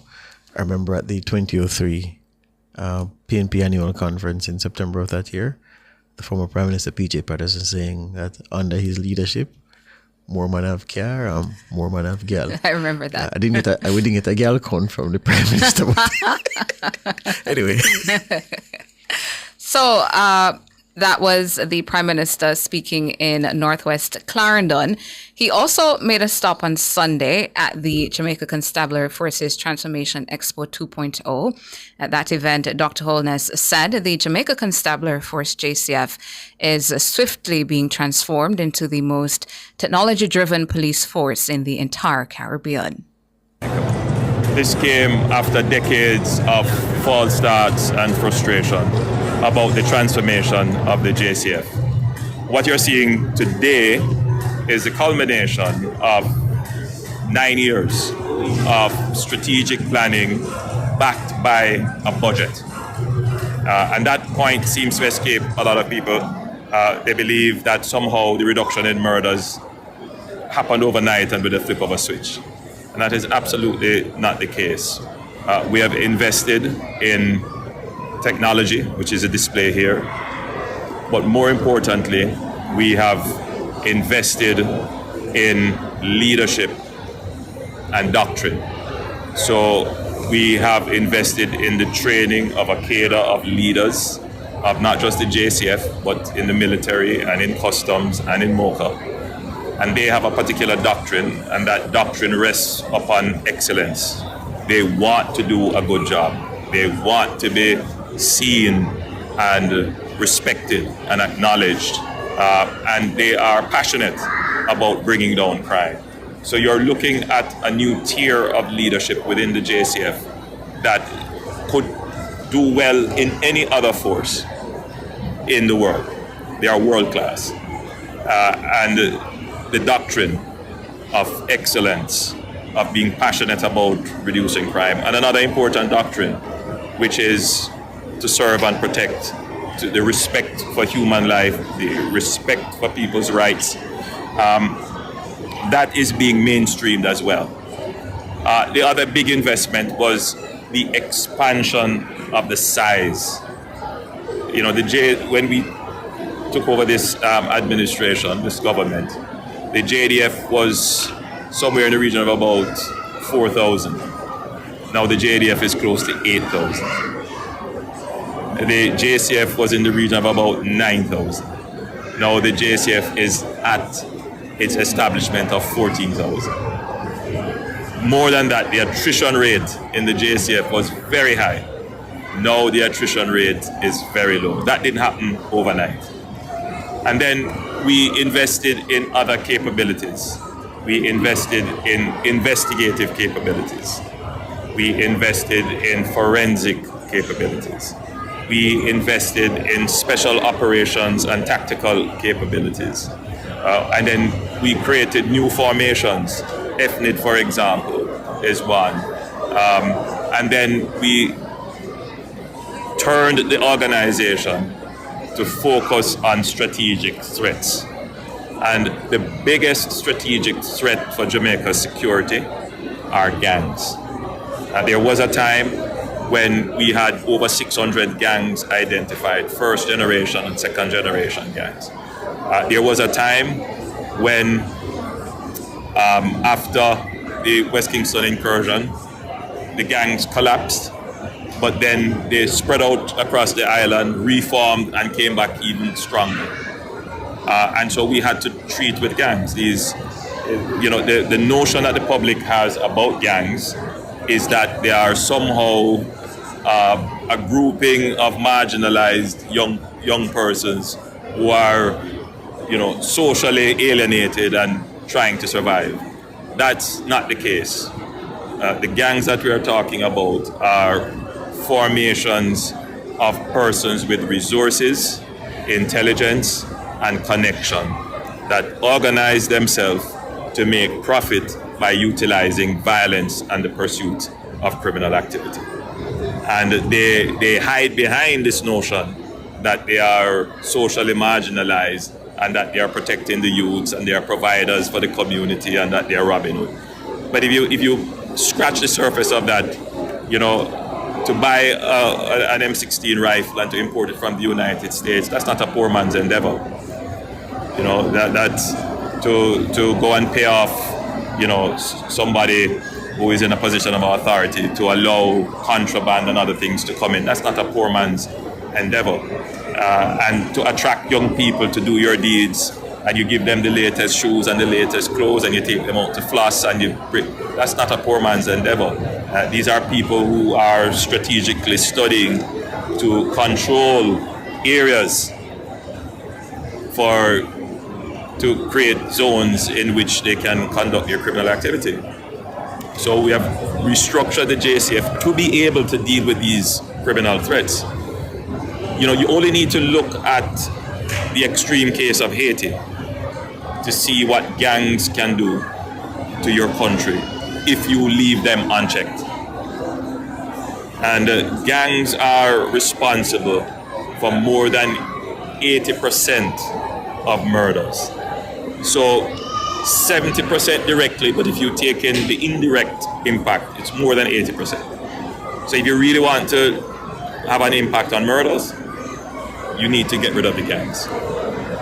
And we are going to be relentless in getting rid of the gangs. And we have supported the JCF not just with the financial resources, but we have created the legislative framework to support their actions. The Prime Minister then travelled to Northwest St. Anne to attend the Area Council 3 meeting. While highlighting initiatives introduced by his administration, he informed party supporters that Jamaicans operating micro, small or medium-sized enterprises may soon benefit from a water amnesty. We did something called the reverse tax credit, where hundreds of thousands of Jamaicans got back money into their pockets. Yes. We're coming with the Solidarity Program soon, where hundreds of thousands again will benefit. But Minister Samuda also spoke about what we did with the water balance amnesty. Again, another line item in the basket of goods. You can't live without water. And he told you the thousands of Jamaican households that would have benefited from that amnesty. You see what we have done? We have given back to people in ways that will help to ease the cost of living burden. And we do that because we hear your cry and we care about you. And this is not just a benefit that will vanish in a day. You have now back onto the water supply system. The debt that prevented you from being on the water supply system, that is gone. So you just need to manage your consumption now and meet your monthly payments, and you should be fine. Your electricity bill, that is reduced significantly now for many, you should be fine. Now,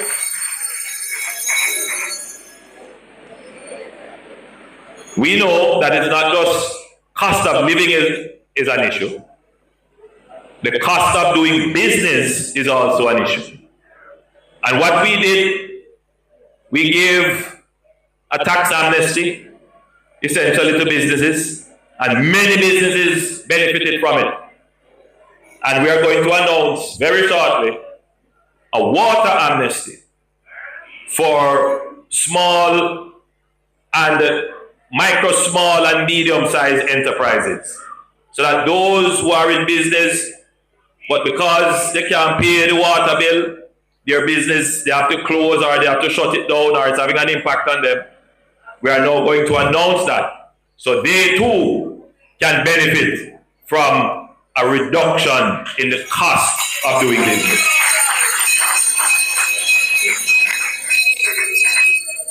So you will see then that a good economy allows you to make capital expenditure, major investments in road, water, housing without borrowing. A good economy gives you the stream of revenues to be able to make the investment in maintaining them over time, so that you will constantly have a better standard of service. But a good economy also allows the government to show you how much they care by giving back to you with the reduction in electricity bill, amnesty for water. But the one that I am most proud of is that there was an inequality, an inequity in our system, where if you live in Kingston and you're going to school, you are able to benefit from a subsidized fare. Households who live in rural areas have to pay more for their children to go to school because we don't have a centralized bus system as we do in Kingston and some other urban areas. What have we done with the benefits from the economy? We are now going to be the government to, for the first time, establish a rural school bus system. Prime Minister Andrew Holness there speaking in Northwest St. and the Labour Party were also in Western St. Andrew, where Corey Dunkley was presented as the party's prospective candidate, and the party also had a meeting in Northeast Manchester. Senator Audrey Marks pulling a huge crowd to a workers' meeting. And after the break, we get we hear from the PNP. They were also out on the hustings on the weekend.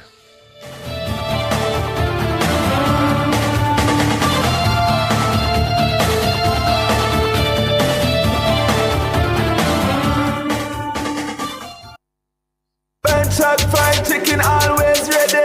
Chuck, original crispy. Bird Chuck, Cajun spicy. Bird Chuck, a barbecue. Bird Chuck, we are go a Bird Chuck. The time brought to you by Bird Shack Fried Chicken in Kingston, Montego Bay and Ocho Rios is 7:45. At Hawkeye, our mission is to deliver cutting-edge security solutions to help you keep track of the things you value most. The temperature by Hawkeye is 28 degrees Celsius in Kingston, 29 degrees Celsius in Montego Bay, 23 degrees Celsius in Mandeville. Yo, genius! We just get the Burger King Double King combo. One original chicken sandwich plus a Whopper Junior with cheese. Well, a 2 sandwiches enough. Plus a small fries and soda for only $1,300. You use the new rubber money. You did say the money can stretch a Burger King. Me mean you get more food for your money. One combo, 2 sandwiches. So you want I got eat whole of 2 sandwich, brother? My belly can stretch, you know. Get the BK Double King combo. Limited time only at Burger King. Commercial spaces for you. Parks and attractions for you. Housing and residential developments for you. Beautiful rental properties for you. Improving quality of life through infrastructure development across Jamaica for you. The Urban Development Corporation, making development happen for you. Brought to you by the Urban Development Corporation. UDC for you. Plug into the sun with Peak Energy Solutions. We are your affordable provider for everything solar. Grid tie or off-grid solar P systems, solar air conditioners, panels, lithium batteries, solar supplies, and installation. Visit us at Shop 1, 3 Mosquito Valley Road, Red Hills, St. Andrew. Call 876-279-8820 or 944-0668. Or email us at peakenergysolutionsja@gmail.com. Peak Energy for everything solar. You've led teams, built businesses, and influenced change. Now, lead research that transforms your field. Apply now for the University of the Commonwealth Caribbean's Doctor of Business Administration or Doctor of Professional Practice. Flexible, research-based, and designed for working professionals. All UCC programs are accredited by the University Council of Jamaica. Learn more and apply online at ucc.edu.jm. UCC, fostering leadership and innovation.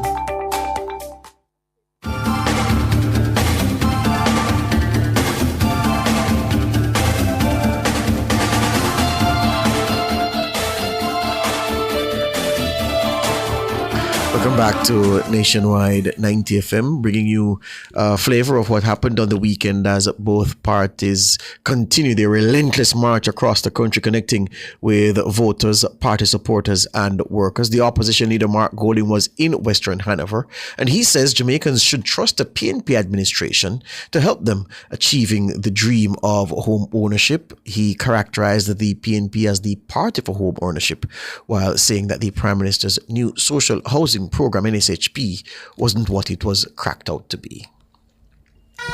We know the housing crisis in the country. Andrew Holness is trying to say that the rent-to-own policy is theirs. They don't have a rent-to-own policy. We developed that policy. First in 2018, Damian Crawford came up with it, and it was in our manifesto for the 2020 general election. And we intend to roll it out when we form government.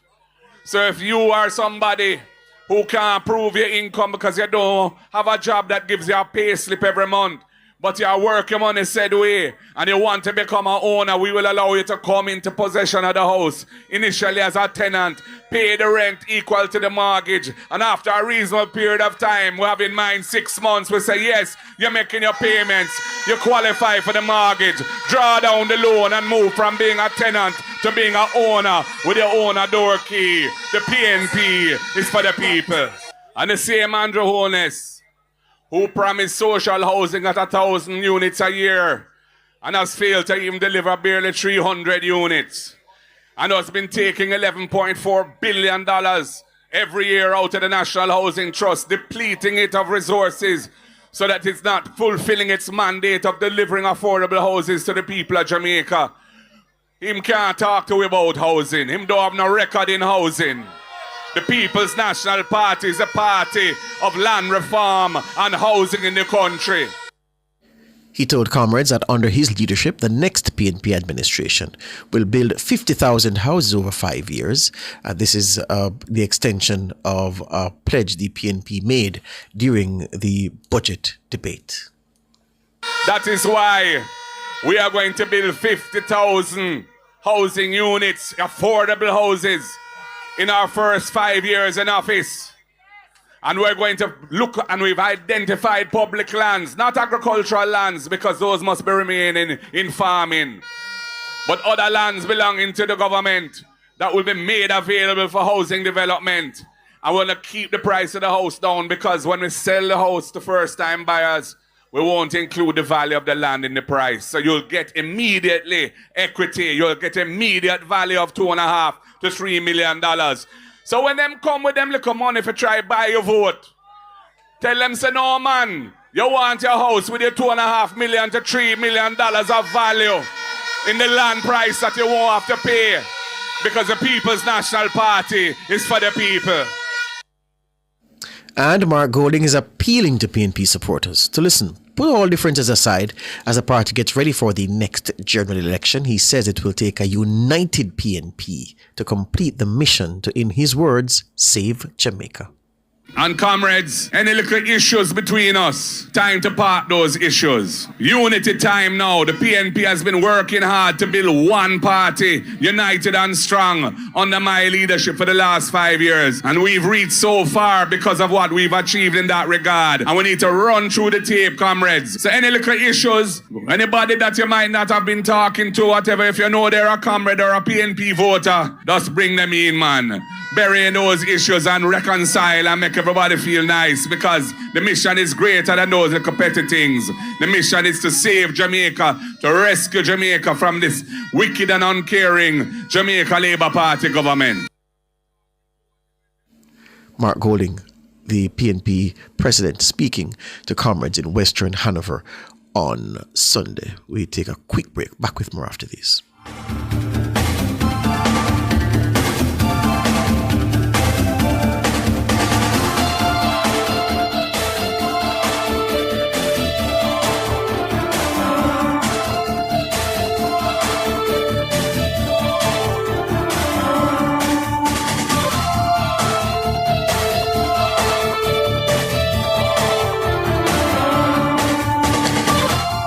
Back with us. Tony, I was out in Hanover on Thursday, as you very know, and I was in Westmoreland on Wednesday, and I didn't waste time. I would have spoken to maybe 5 prospective candidates across the 2 parishes. Yeah, man.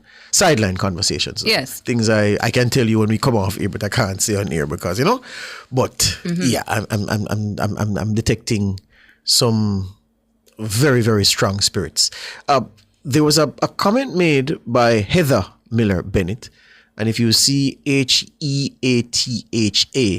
it's not an error by anyone. That's how she spells her name. That is her name. So Mrs. Heather Miller Bennett, her posters were all over Lucy on Thursday. We drove down and I noticed we stopped at the Juicy Beef for them to buy patty. Yeah.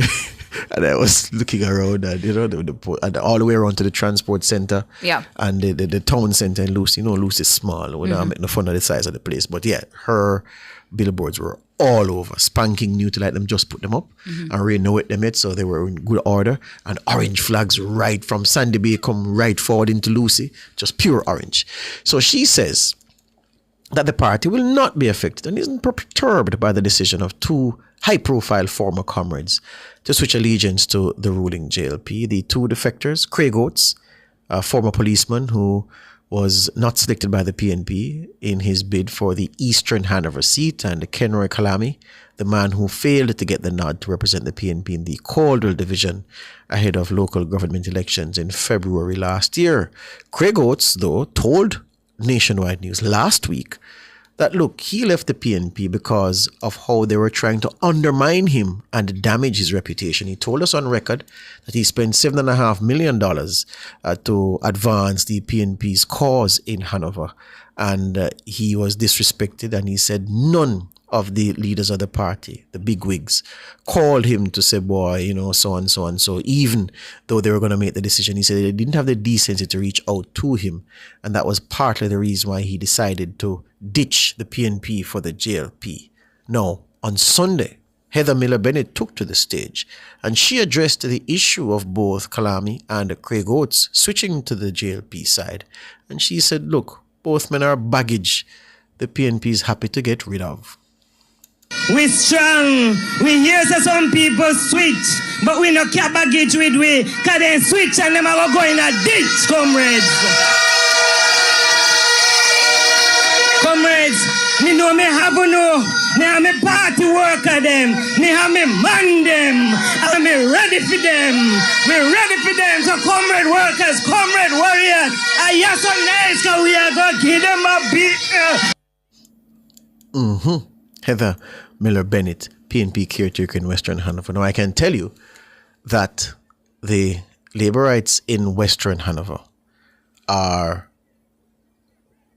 accepting that they have a challenge on their hands, that she, Heather Miller Bennett, is shaping up to be a formidable opponent. That's what I was told down there on Thursday. And they say that she has strong family connections in Western Hanover. I was told that she's not actually from Western Hanover, but she has strong family connections in Western Hanover. And she has been, they say that organizationally, she's been doing really, really well. And this is a word, Tana, you'll hear a lot when you go on into the constituencies. Brooks went to Western St. Mary last week. Right. And I'm sure if you ask him, what's the one word you would have heard more than any other word when it comes to the political fortunes of either of the two big sides? He will say organization, because everybody is talking about organization. So spoke to comrades in St. Elizabeth who were lamenting the organization of their candidates, even though they have good candidates. Spoke to labor rights in Northeast Manchester before Audrey Marks was unveiled, and they talked about the fact that nobody was in place to get the organization in order. And even now that Senator Marks is here, some people still grumbling about whether there will be enough time for organization to be set in good stead. Right. And in Western Hanover, they are saying that Heather Miller Bennett, where the organization is concerned, the organization of her campaign, they say that is good. They are confident, but they're just saying that she will be formidable because of how organized her campaign is so far. And for some listeners who might not be as oriented, George, when you say organization, if you could break down for them. Okay, so what it means what is... a politician really means when they say they're organizing. Excellent question. It is about, I'm going to use another management term again, but it's coordination among the various units of the party that need to get the work done. So your party workers going to various parts of the constituency to canvass support for you. Do they have transportation to go? Do they have lunch? Do they have somebody who has them on a schedule to say, all right, Tana, you and George go to Lime Tree Lane. Ricardo, you and Abigail are going to Sweetsop Lane. Cliff, you and Cara are going to Wellside Lane. And you should be able to cover the whole of that community there in one day. If it comes over into 2 days, then we have to make a fresh allocation for lunch and transport. Then you're coordinating the driver so that when you go to the as them say, the lane gate. They talk in rural Jamaica. When you go to the lane gate in the morning time to wait on the taxi to pick you up, to carry you to Wellside Lane. You don't out there wait 2 hours. I wonder which part of the taxi there, because nobody never tell the taxi man, so he'll be ready at 8 o'clock. So those things, the coordination and organizing. Those taxi operators who will be part of the runners team on knowing election day, where to go. All of that. Having people who know where to go. Yep. Where are your votes? Yep. You cannot have people who are unfamiliar with the space. Right. And then part of the organization is people are constantly coming in to find out, all right, when the election day, which part may I go vote? Mm-hmm. So you have to be constantly, so you have to be ensure that you have this master list. Yes. You will know where, so your PDs that you should go there, so people know these, and don't take it for granted, Especially the new voters. Yes. You'll be telling somebody 5-10 times which part am I going to vote, because they keep on. Which part am I going to vote again? So all of those things influence what we mean by organization. Everything is coordinated. There are persons in charge. Something go wrong, you can call so-and-so, they will fix it. Who is it that has a direct line to the candidate if the candidate is not in the seat on a particular day? Who is the person supervising on the ground? If for instance, you wanted to deviate from your original assignment because you completed your assignment early, so you need gas for the car, you need credit for the phone, who is it that you call to get that? And if you call on a certain person who's supposed to provide that, do they have the resources to do it? All of those things represent organization. So if that is going well, candidates, the prospective candidates are confident, the workers are confident, because they can see how it is that everything is coming together. When that is disorganized, you don't know, you have no taxi, you don't know which party I go tomorrow, one walk canvas, who come with me, you know what I mean, which part we go walk, all of those things. Disorganization, no central person who is putting everything together. That's when people start fretting, because there's no coordination in the organization. There you go. Front Page was brought to you today by ABC Electrical Sales, for a better choice in the electrical business. You're listening to Nationwide 90 FM. The time is 8 o'clock. Success, powered by learning. The temperature, brought to you by Sandals Corporate University. Come grow with us, is 28 degrees Celsius in Kingston, 29 degrees Celsius in Montego Bay, 23 degrees Celsius in Mandeville. From the mountainside to seaside, countryside to townside, inside and outside, it's across Jamaica this morning.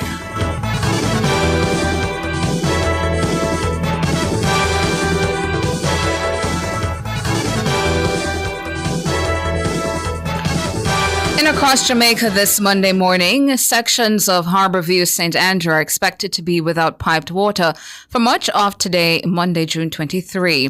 The National Water Commission says its customers on Southern Cross Drive, Orion Avenue and surrounding areas will experience water supply disruption from 10 a.m. to 3 p.m. It says this is to facilitate urgent pipeline repair works. It is the second time in a month that the area has seen water supply disruption. The NWC disrupted service on Friday, June 6, due to urgent fire hydrant and valve replacement works by the Jamaica Fire Brigade. 138 health centers across the island have been upgraded over the past 5 years. This is according to the Ministry of Health. The ministry says the works, carried out at a cost of $3.8 billion, are part of the drive to strengthen the country's primary healthcare system. Minister of Health and Wellness, Dr. Christopher Tufton, says that the improvements have been financed under several initiatives, including Operation Refresh, scheduled maintenance by the regional health authorities, and partnerships through the Health System Strengthening Program, which is funded by the Inter-American Development Bank, the EU, and the Government of Jamaica. Dr. Tufton says that the investment in primary healthcare is already yielding results.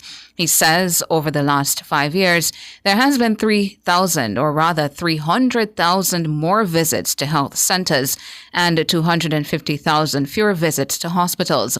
The health minister says that means more people are using health centers and are accessing services that keep them out of hospitals. The Island Traffic Authority, ITA, says it plans to increase actions against truckers who overload their vehicles. This is according to Director General of the ITA. He is Colonel Daniel Price.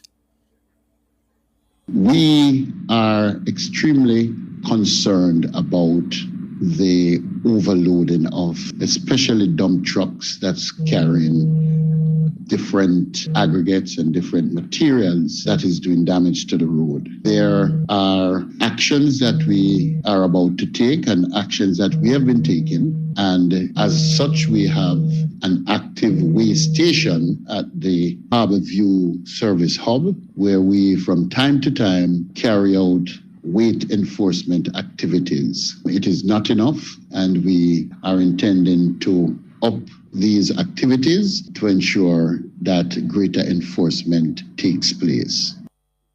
Colonel Price told our news center the overloading damages the road surface and creates a risk for road users. But there is also overloading, especially of certain types of material, which cause pillage to take place and create very unsafe conditions to other road users. I'm talking about sand and metal stones pretty much, leaking off, falling off from an overload vehicle. And this presents serious problems for other road users. Colonel Daniel Price, Director General of the ITA. And that's it for Across Jamaica for this Monday morning.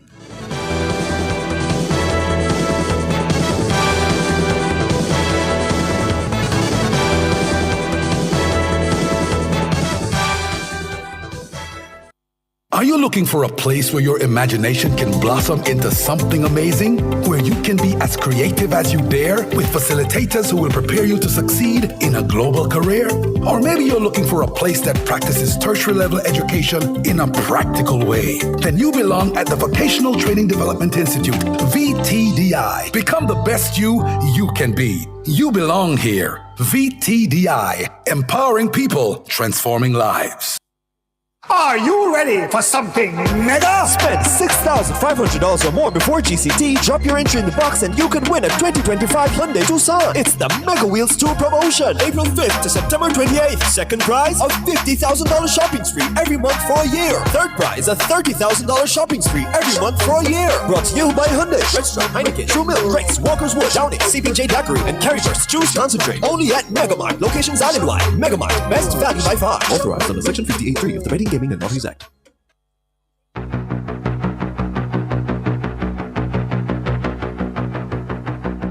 Welcome to Inside Customs, brought to you by the Jamaica Customs Agency, country above self.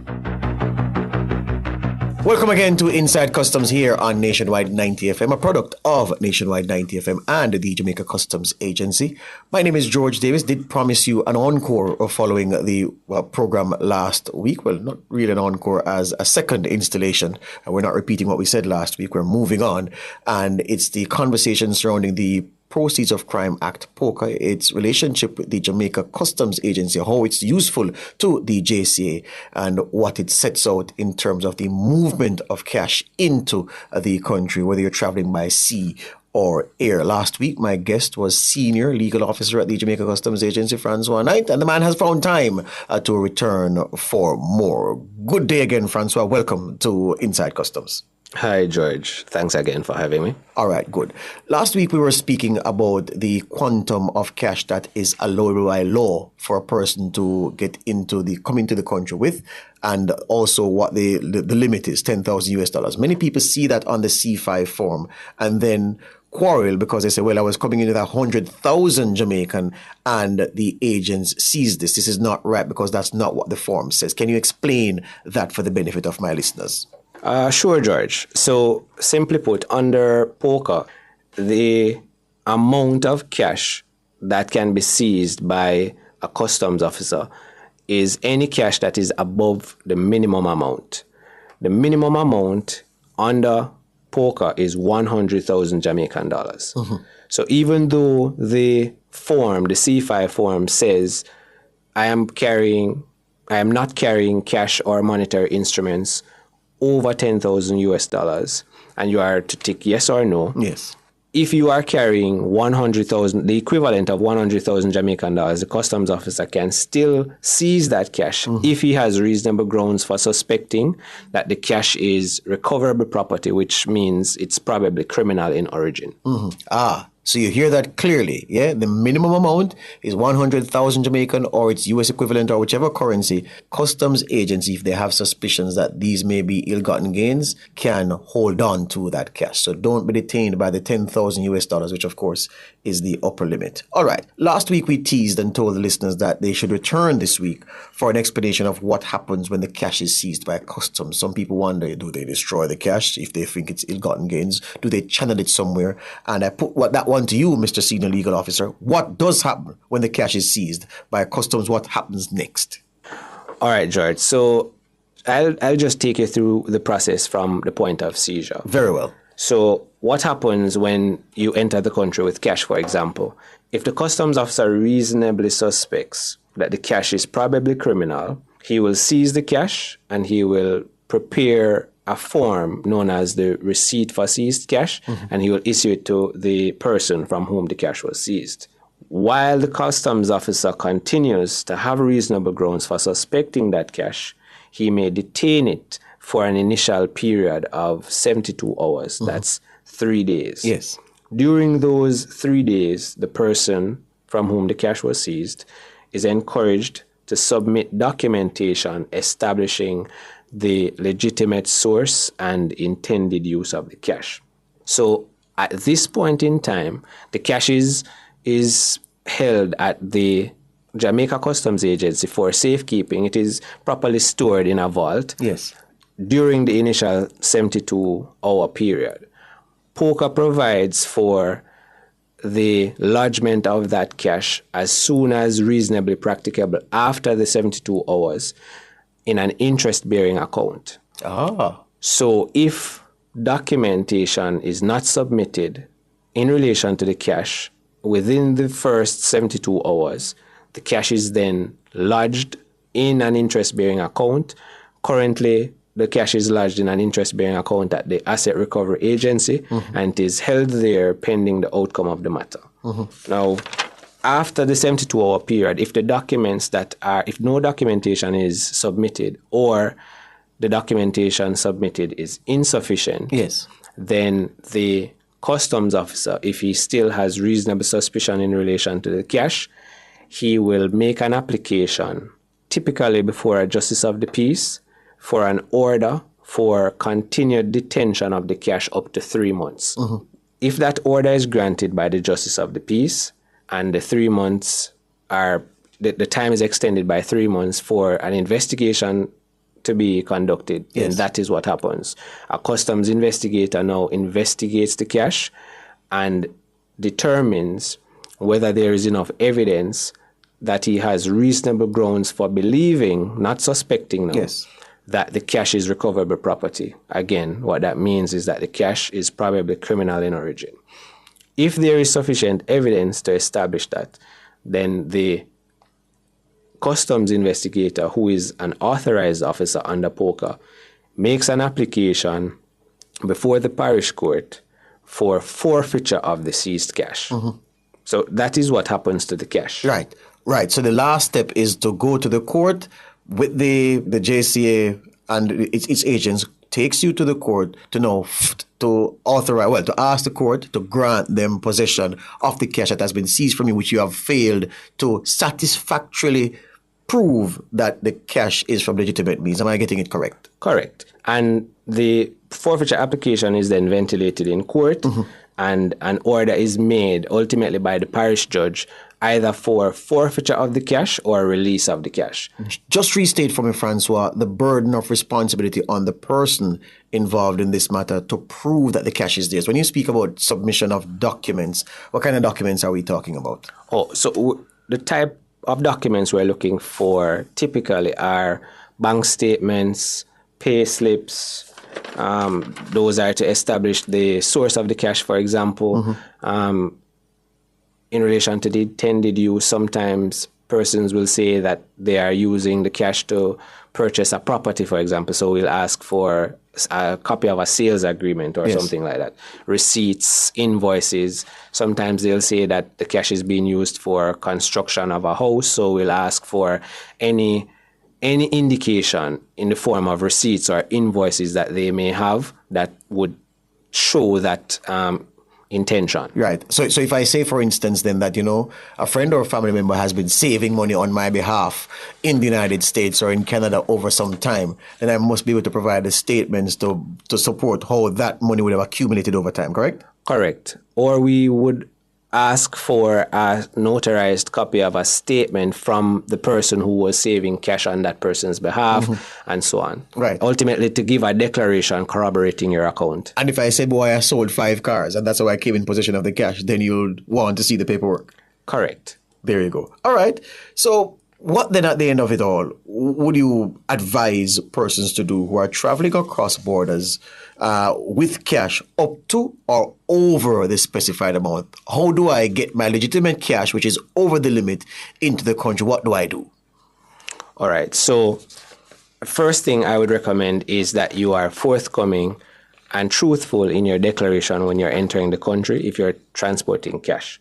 Now, we touched on it earlier, but most persons are familiar with the C5 form as it relates to declaring cash of at least $10,000 US. But like I was explaining, under POCA, you can seize any amount that is greater than 100,000 Jamaican dollars. Yes. Once the officer has reasonable suspicion in relation to the cash.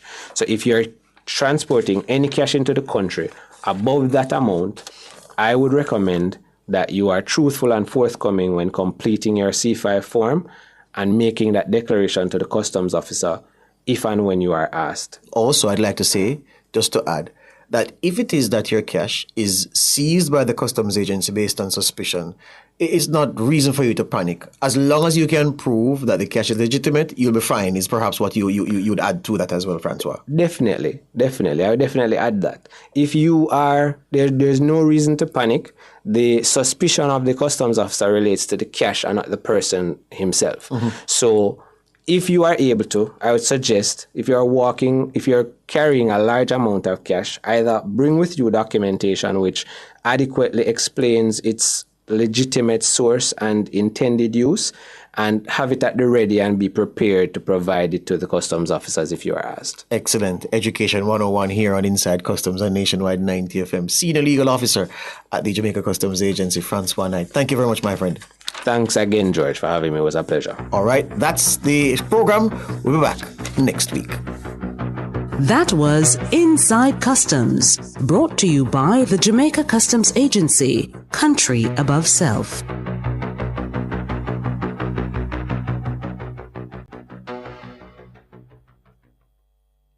You're listening to Nationwide 90 FM. The time is 8:16.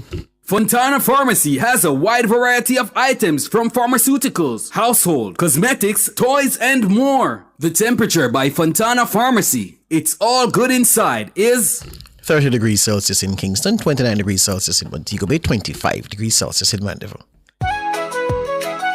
The name you trust to be your friend, to be a partner by your side. For generations we have been the one you trust as your financial guide. Sagicor, building trust for generations, helping hopes and dreams to grow, building our nation. Sagicor's the name you know.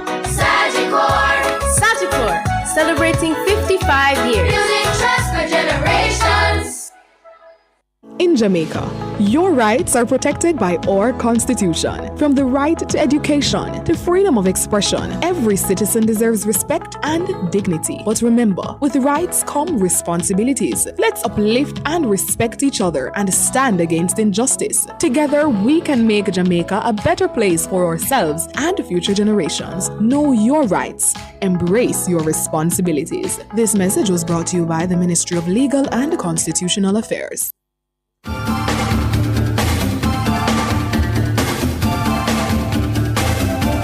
630-9371, 630-9372, 630-9373, 630-9374, Well, 618-8255. You know, we try to squeeze open the lines on a Monday morning to hear your reaction to what would have happened on the weekend. You can walk free, man. Yeah. So give us a call now. We're going to be here until about 8:30 thereabouts. So, yeah, we have about 12-13 minutes of calls. All right. Put in the first one now. You know who the first caller is on a Monday. Run it now. Good morning, sir. Hello. Richie. Then, what was I wrong? We listen wrong. Talk to me. Talk to him, man. Yes, sir. Good morning, Lady T. Morning to you. I listened to you this morning when Margot didn't talk about when they come to buy a vote. Before that, even you would have tell me that because Papa Nana tell me one day say nobody make way for Margot and the people, but you know, because this part they're playing. And it's true. Even you would have said, you know. Mm-hmm. But when you talk about when they come to buy a vote, which one of these two parties is that to buy the vote? Me don't know you. No, me not go to so. Not tell you, but me going to use it saying how people should think. No, my mother always tell me say as a man think it's so easy, you know. The Bible tells you say the good man stop a good thing in his heart and the evil man stop a evil thing in his heart and out of the overflow of a man the most speak. Mm-hmm. I believe Margot is feeling guilty about these things why he keep talking about these things. And you know what I believe, George? When you after they lose the election, I think this thing will cause a problem on the street, you know, because you're going to hear PMP supporters say, buy them by vote. You're right. They're going to complain that the JLP bought votes is how they won? Yes. Oh. Yeah. Let me tell you something, man. The past, we have some of them people have dealt with that. Sometimes we have to tell some of them some nasty things. We get them out of no joy. Oh, you shouldn't reach that level, man. Come on, we're all Jamaicans. No. Mm-hmm. What when a man go just look at me and say, we don't labor right. Mm-hmm. That them kind of way they don't draw a card upon him, man. You don't have to say nothing nasty. Come on, you're better than that, Richie. No. Listen me. Mm-hmm. Listen me. When we talk about nasty, you know, not something when we can't talk my people here, you know. Mm-hmm. But we have to tell some things to get them off me. Oh, okay. So I'm saying now, these are the people who hold the problem and hence say the jail people election with the most way. You go and hear PMP and jail people have no problem because you hear them say, boy, that's not an original thought though, Richie, because it happens every election. The side will lose. I tell you a story about how them see man with crocus bag of money and this, that. That's how you go. But George, these things must not happen. I'm not disagreeing with you. Yes, man, enough, man. And what I'm saying, it's time Mark would PMP stop paying the politics. But that's what politicians do. As Bobby Montague is the one who said it famously. And him say, me no play domino, me no catch fish. Me a politician and me play politics. But whoever play the politics, I mean, these things cause conflict and that is my problem, George. But I don't call on conflict on this election campaign. Things good so far, competitive and strong, but it's non-violent, thank God, and I don't expect it to change. I pray God that we have that way. All right, sir. Thank you very much. You want secretary man tell me that day, say? Yeah. No, me see him so. Him say, if PMP win election a war. Me don't know about that. No. But I tell you something happen. What I saying to you is, you see the politics? Yeah. Margot and the PMP does not have any sensibility to talk, and this is the way they have to go. But I tell them, I tell people fool. No, but listen. So far they have done nothing to suggest that them a fight war. They're fighting the politics competitive, right? But I don't want you to put that on the PNP this morning, Richard. Don't do that. No. Yeah? I'm not. Man. Show me tomorrow, man. Show me. We're gonna squeeze some time tomorrow. Show me tomorrow. I give you about 4 minutes already. I may have limited time. All right, cool. Morning. West. Hey, morning, Sana, George. Yes, I. Yeah, man. I don't know if you young people actually I think George was there. You attend the police exhibition thing at Arena. Then what does that have to do with age? But think that's how was something from 1930 or when it's too young for the board. I went yesterday to thing, and believe me, it is remarkable. Blew your mind, eh? Me tell you, man, it's like I say, I wonder if we can talk to George, man, saying reverse the heat by about the next 20 years and we can go. You want to join the force? Man, it's remarkable. You know, the man, I am very impressed with this system. Right? It's the highly sophisticated system. So, the surveillance system you're talking about, West? What you say, what we have to say, think extremely good, say bad. Mm-hmm. wicked. Yeah, man. Trust Yeah, me, man. Trust me. You know, I was talking to two young guys, man, and I said, if you not decide to pick up badness, yet, we'll start it again. Ah, good talk, that man. Partially, there's no room. Yes. And then like one time, eh? Yeah, I was even sharing it with the officer yesterday and say, you know, I can't wait to bring up, see our murder rate look like Singapore. Yeah. Right? When a man decides to do, George, when a man dead, they can make him sick and dead, man. Yes. Yes. Make him Yes. sick and dead. Yes. So if a man learn to work out your differences, Yes. learn to work for what you have and learn to satisfy. And when somebody dead in a brethren, the country must talk about it because it should be rare. I keep telling my friends, West, that Lance Whitaker told me that when he moved to Barbados, a former policeman died. The man said it was front page news, radio news, TV news for about 3 days straight. Everybody talk about it. You know what the man did? Natural cause.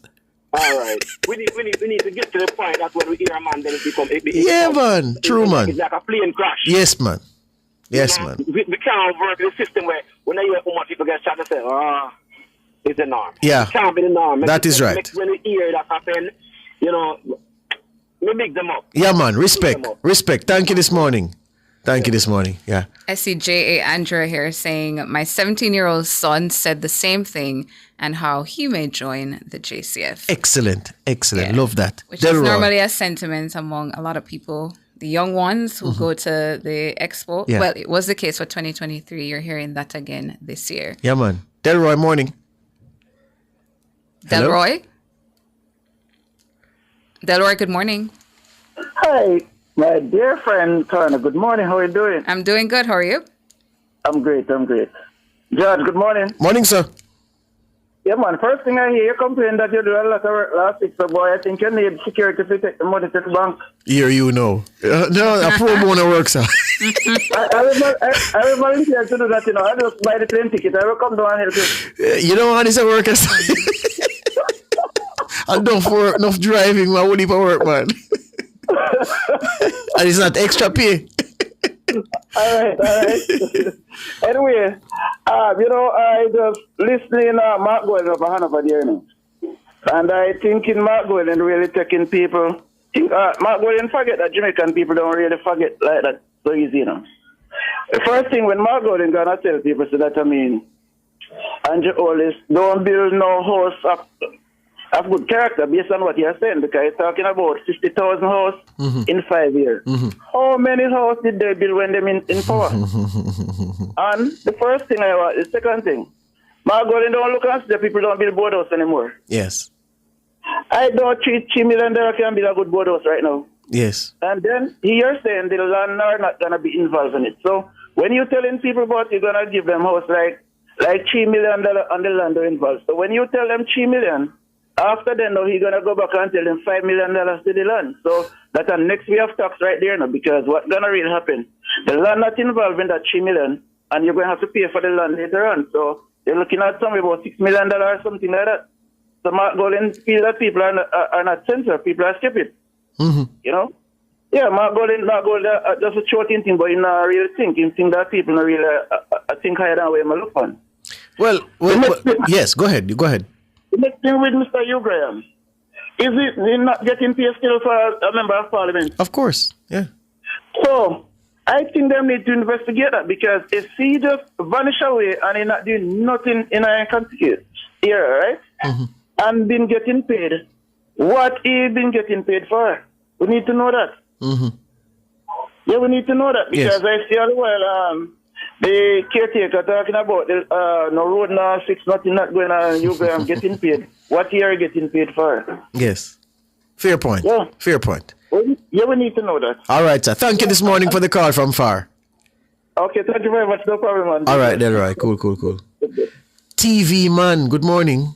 Morning, George. Morning, sir. Morning to the dear listeners, and morning to the young lady beside you there. It's Tona. Morning to you, TV man.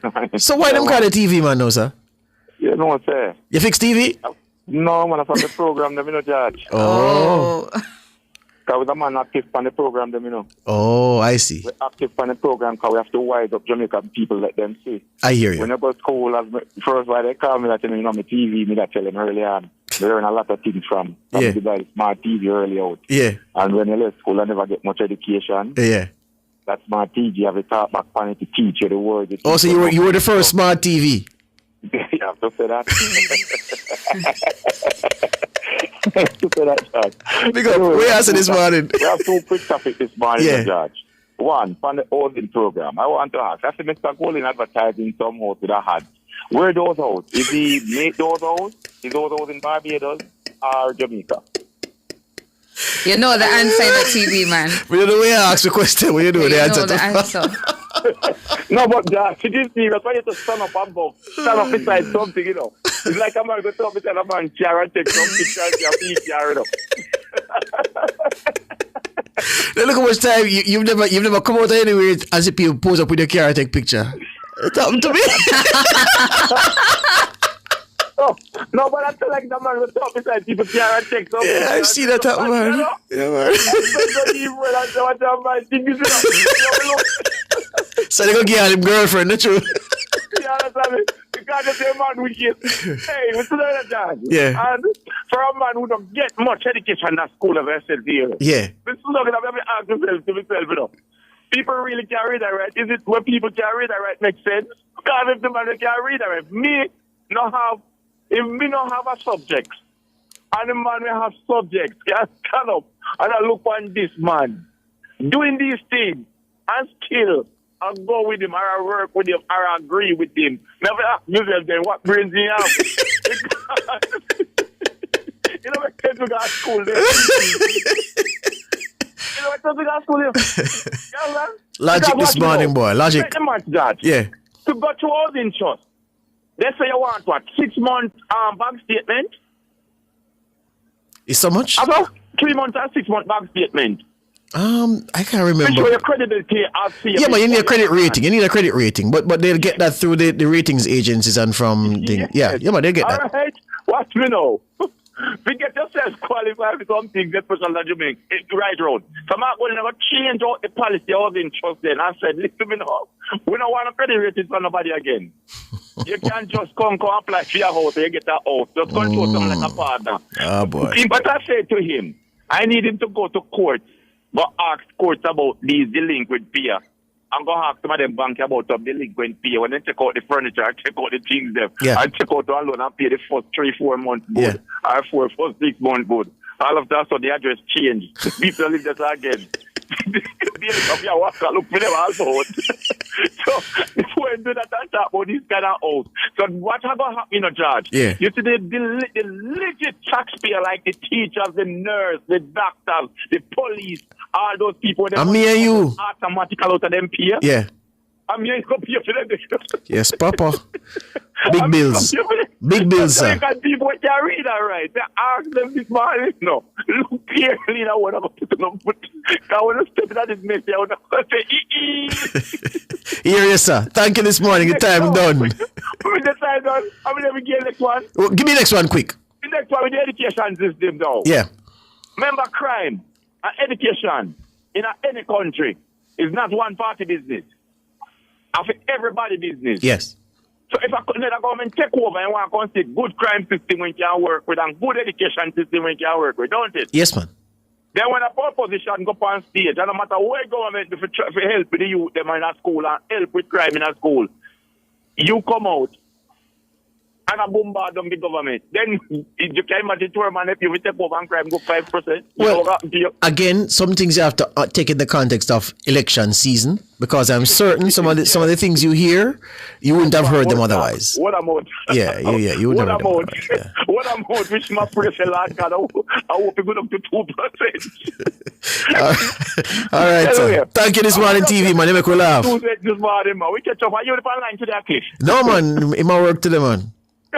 All right, cool. Later. All right, man. Yeah, man. This is true.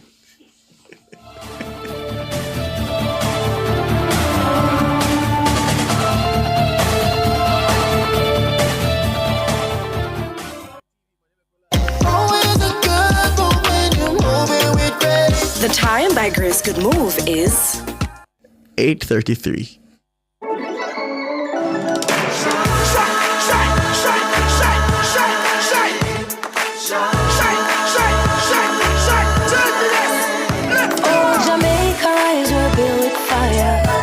And vibes, and through it all there's a glow inside. Let's keep our shine alive. From the market to the factory floors, from the hillside green to golden shores, we're reaching heights, our energy that lights the sky.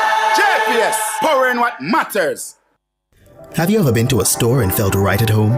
The minute you entered, you knew that's where you were meant to be. Picture it. The dedicated warm staff greet you with a smile, show exceptional professionalism, and still make you feel like family.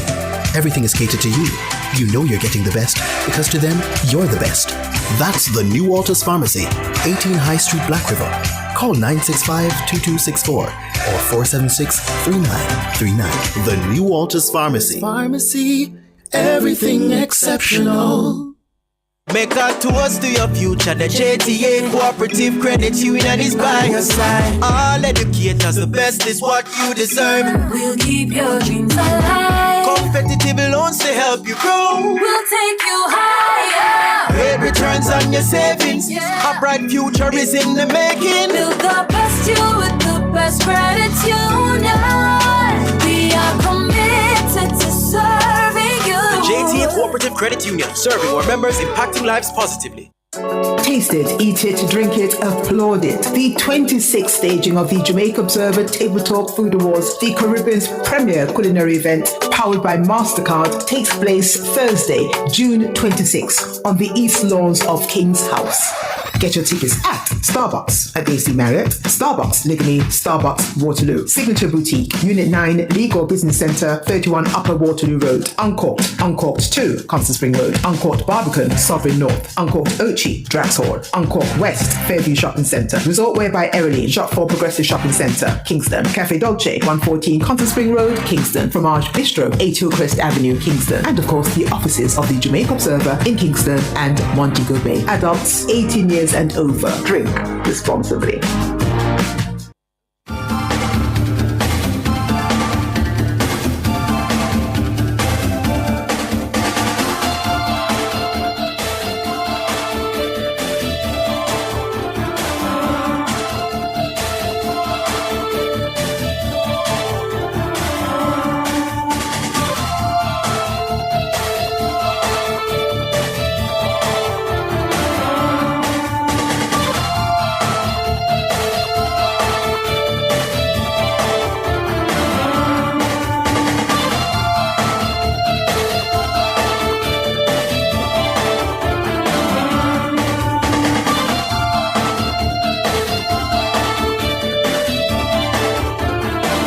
8:36 on the clock. 8:36. Maybury Investments Limited is proud to introduce the Civil Servant Investment Campaign, an initiative that offers Jamaica's public sector employees a smarter, more rewarding way to grow their savings with terms designed especially for the people who serve our nation daily, from teachers and nurses to police personnel, soldiers, doctors, public administrators.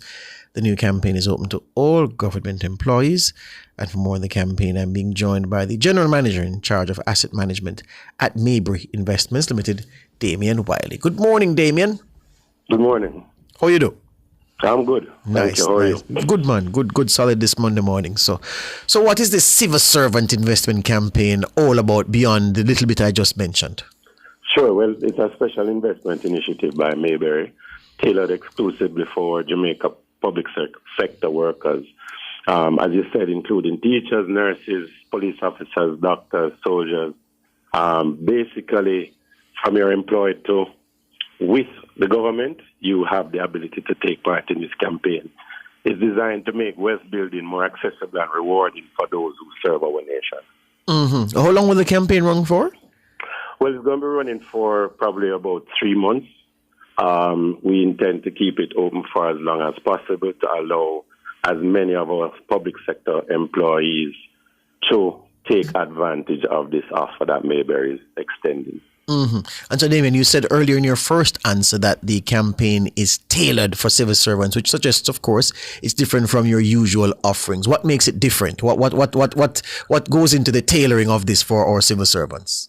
Well, for this campaign, we've lowered our minimum deposit requirement from $1 million to $300,000 for qualified civil servants.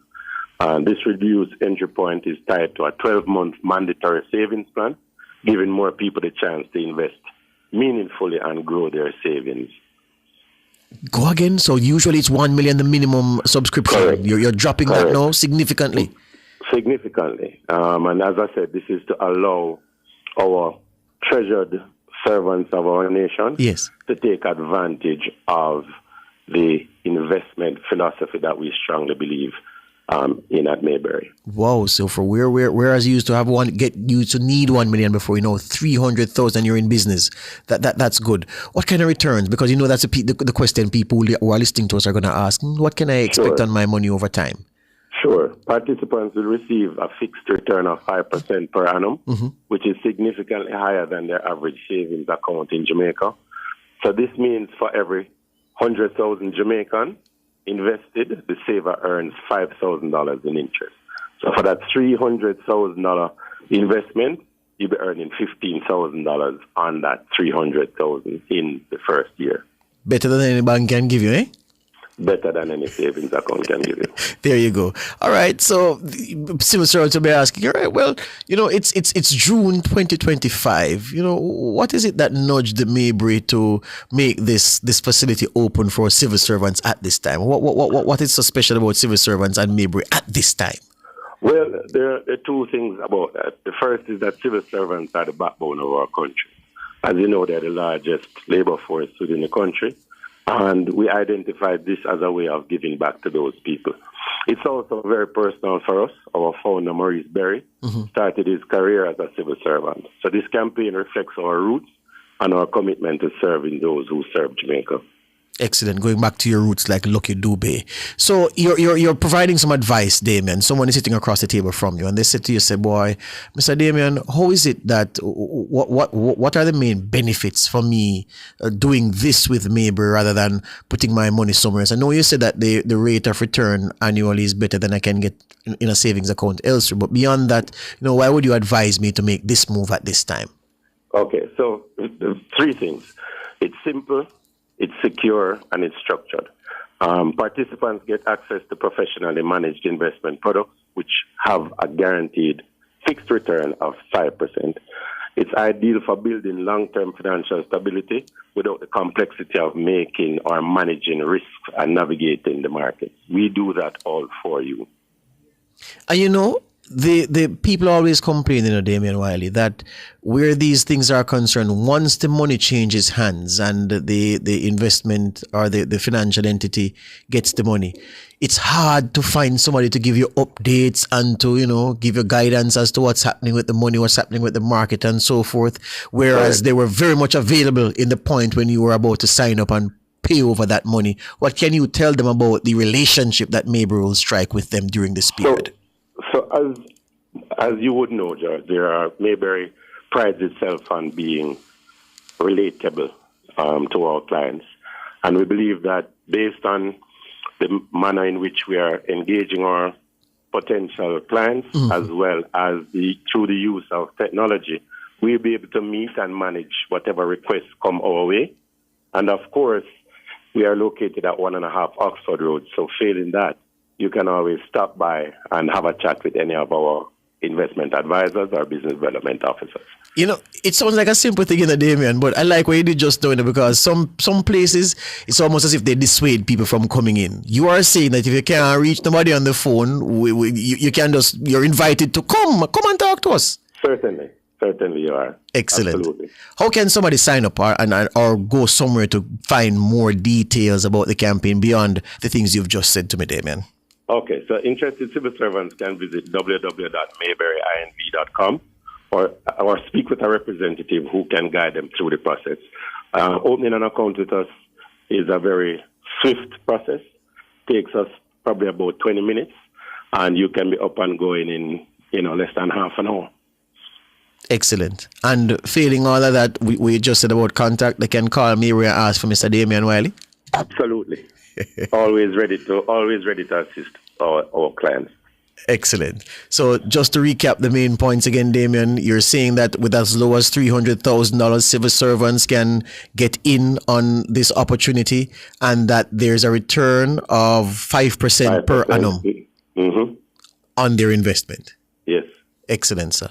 Well, General Manager Asset Management at Maybury Investments Limited, Damien Wiley, talking about the Civil Servant Investment Campaign. It's an excellent opportunity for you all to cash in if you're a member of the civil service, police, soldiers, doctors, public administrators, or nurses, teachers.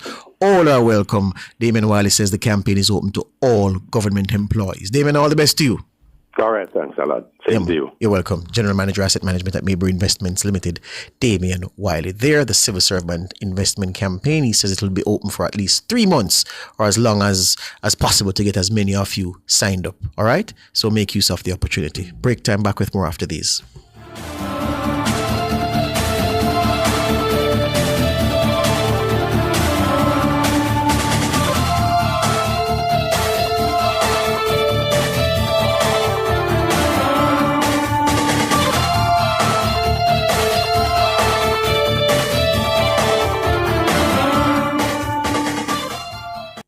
You're listening to Nationwide 90 FM. The time is 8:44. The Birthday Club is brought to you by Burger King. Stretch your dollar at Burger King with a new Double King combo. 1 original chicken sandwich plus a Whopper Jr. with cheese. Plus a small fries and drink for only $1,300.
Of the morning when we tell some very special people happy birthday greetings going out to this one. Says My beautiful wife, Narvelin Curry, wishing you a wonderful day. Love you always. From your husband, Wilton Curry. So happy birthday to you, Mrs. Narvelin Curry, coming from your husband, Wilton.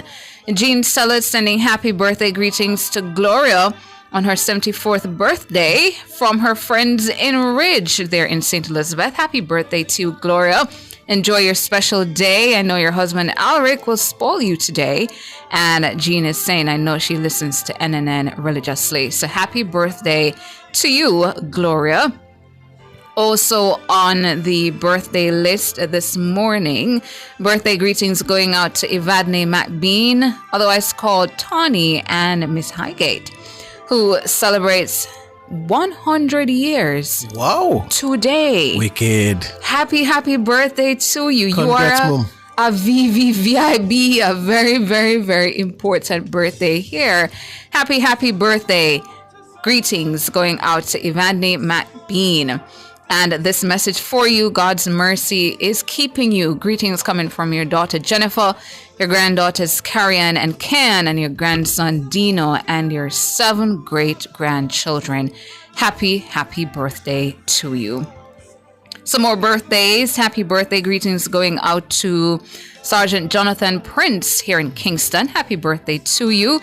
Happy birthday greetings also going out to Sergeant Ashane Robinson in Trelawney, Sergeant Denise Blackwood Gray in St. Mary, Courtney Dunkley in the Grill, Pastor Maureen Stone in Barrett and Sav, Mrs. Tanique Lewis Myrie at Sav Primary.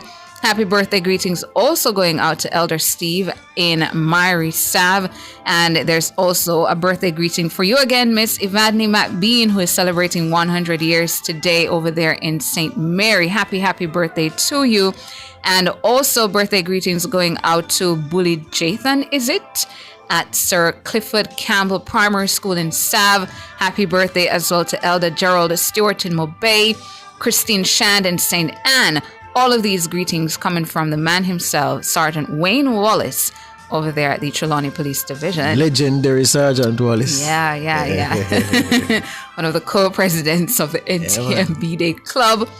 And I have an anniversary greeting here. Happy 33rd wedding anniversary to Inspector Vernon Fletcher and Angela Fletcher there in Hanover.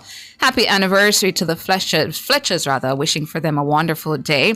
Another one here, 50th anniversary to Basil Smith, who's a JP, and Cydia Smith at Refuge District in Trelawney. So happy anniversary to both of you, wishing for a wonderful day. These greetings also coming from Sergeant Wayne Wallace. Over on Facebook, happy birthday greetings going out to, this one says Brown Skin Macintosh. Hey to you. Happy birthday. Happy birthday as well to Andrew Wisdom, Carlington Silburn, and Howard Johnson Litchmore. It's your birthday, Howard. Happy birthday to you as well. Wishing for you a great day. We also have Kino Soyini, is it? Soyeni, wishing anniversary greetings to Mr. and Mrs. Ward from Richmond in Manchester, coming from your daughter Kino. So happy birthday. Hope I'm pronouncing this one right, Kino. Happy anniversary to Mr. and Mrs. Ward, your parents. And anybody else on the B-Day list, on the anniversary list? I did also get some congratulatory messages too. This one says, shout out to the leadership of Jeffreen Samuels and staff of Ty Dixon Primary and Infant School for their excellent work with the PEP students there. And congratulations to Alexis Getton and Morris Nib Prep School on being successful in the PEP exams. And I'm being told that Alexis will attend Campion College. So congratulations to you, Alexis. And also congratulations to Zidine Jacob of Stella Maris Prep on being successful in the PEP exam and will be attending Immaculate Conception High. The message for both of you this morning, you've both made family and friends very proud. Keep on climbing that ladder of success, from Mrs. Brummel.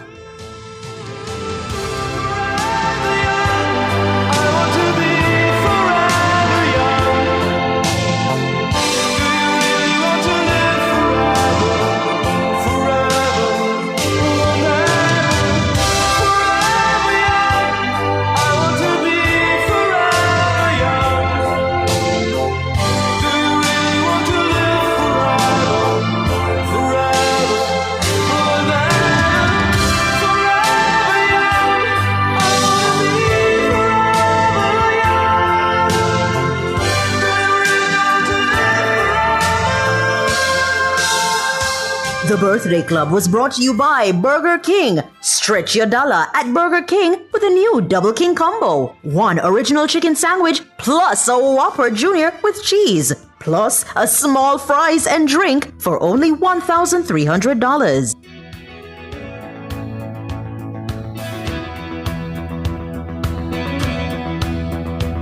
May the good Lord be with you down every road you roll.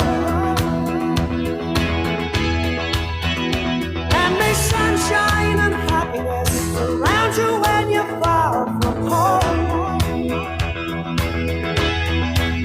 And may you grow to be proud, dignified and true.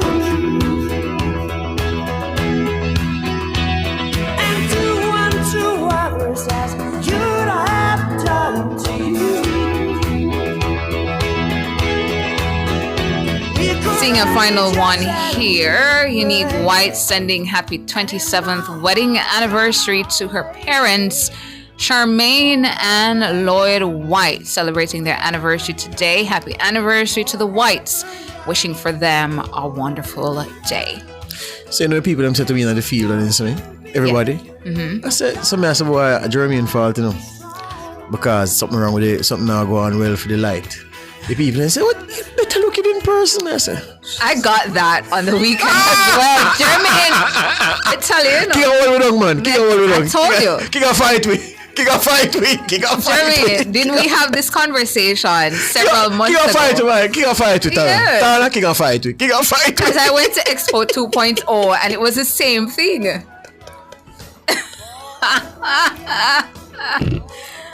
They said to me they thought I was darker because of how I look in studio. No, They're like, you're that fair in complexion. Like, the people them said, no. Blame Jeremy. Say, George, but you good looking man. When I see ugly on TV, the TV, no, you just the thing that make it. No. I said, boy, story of my life.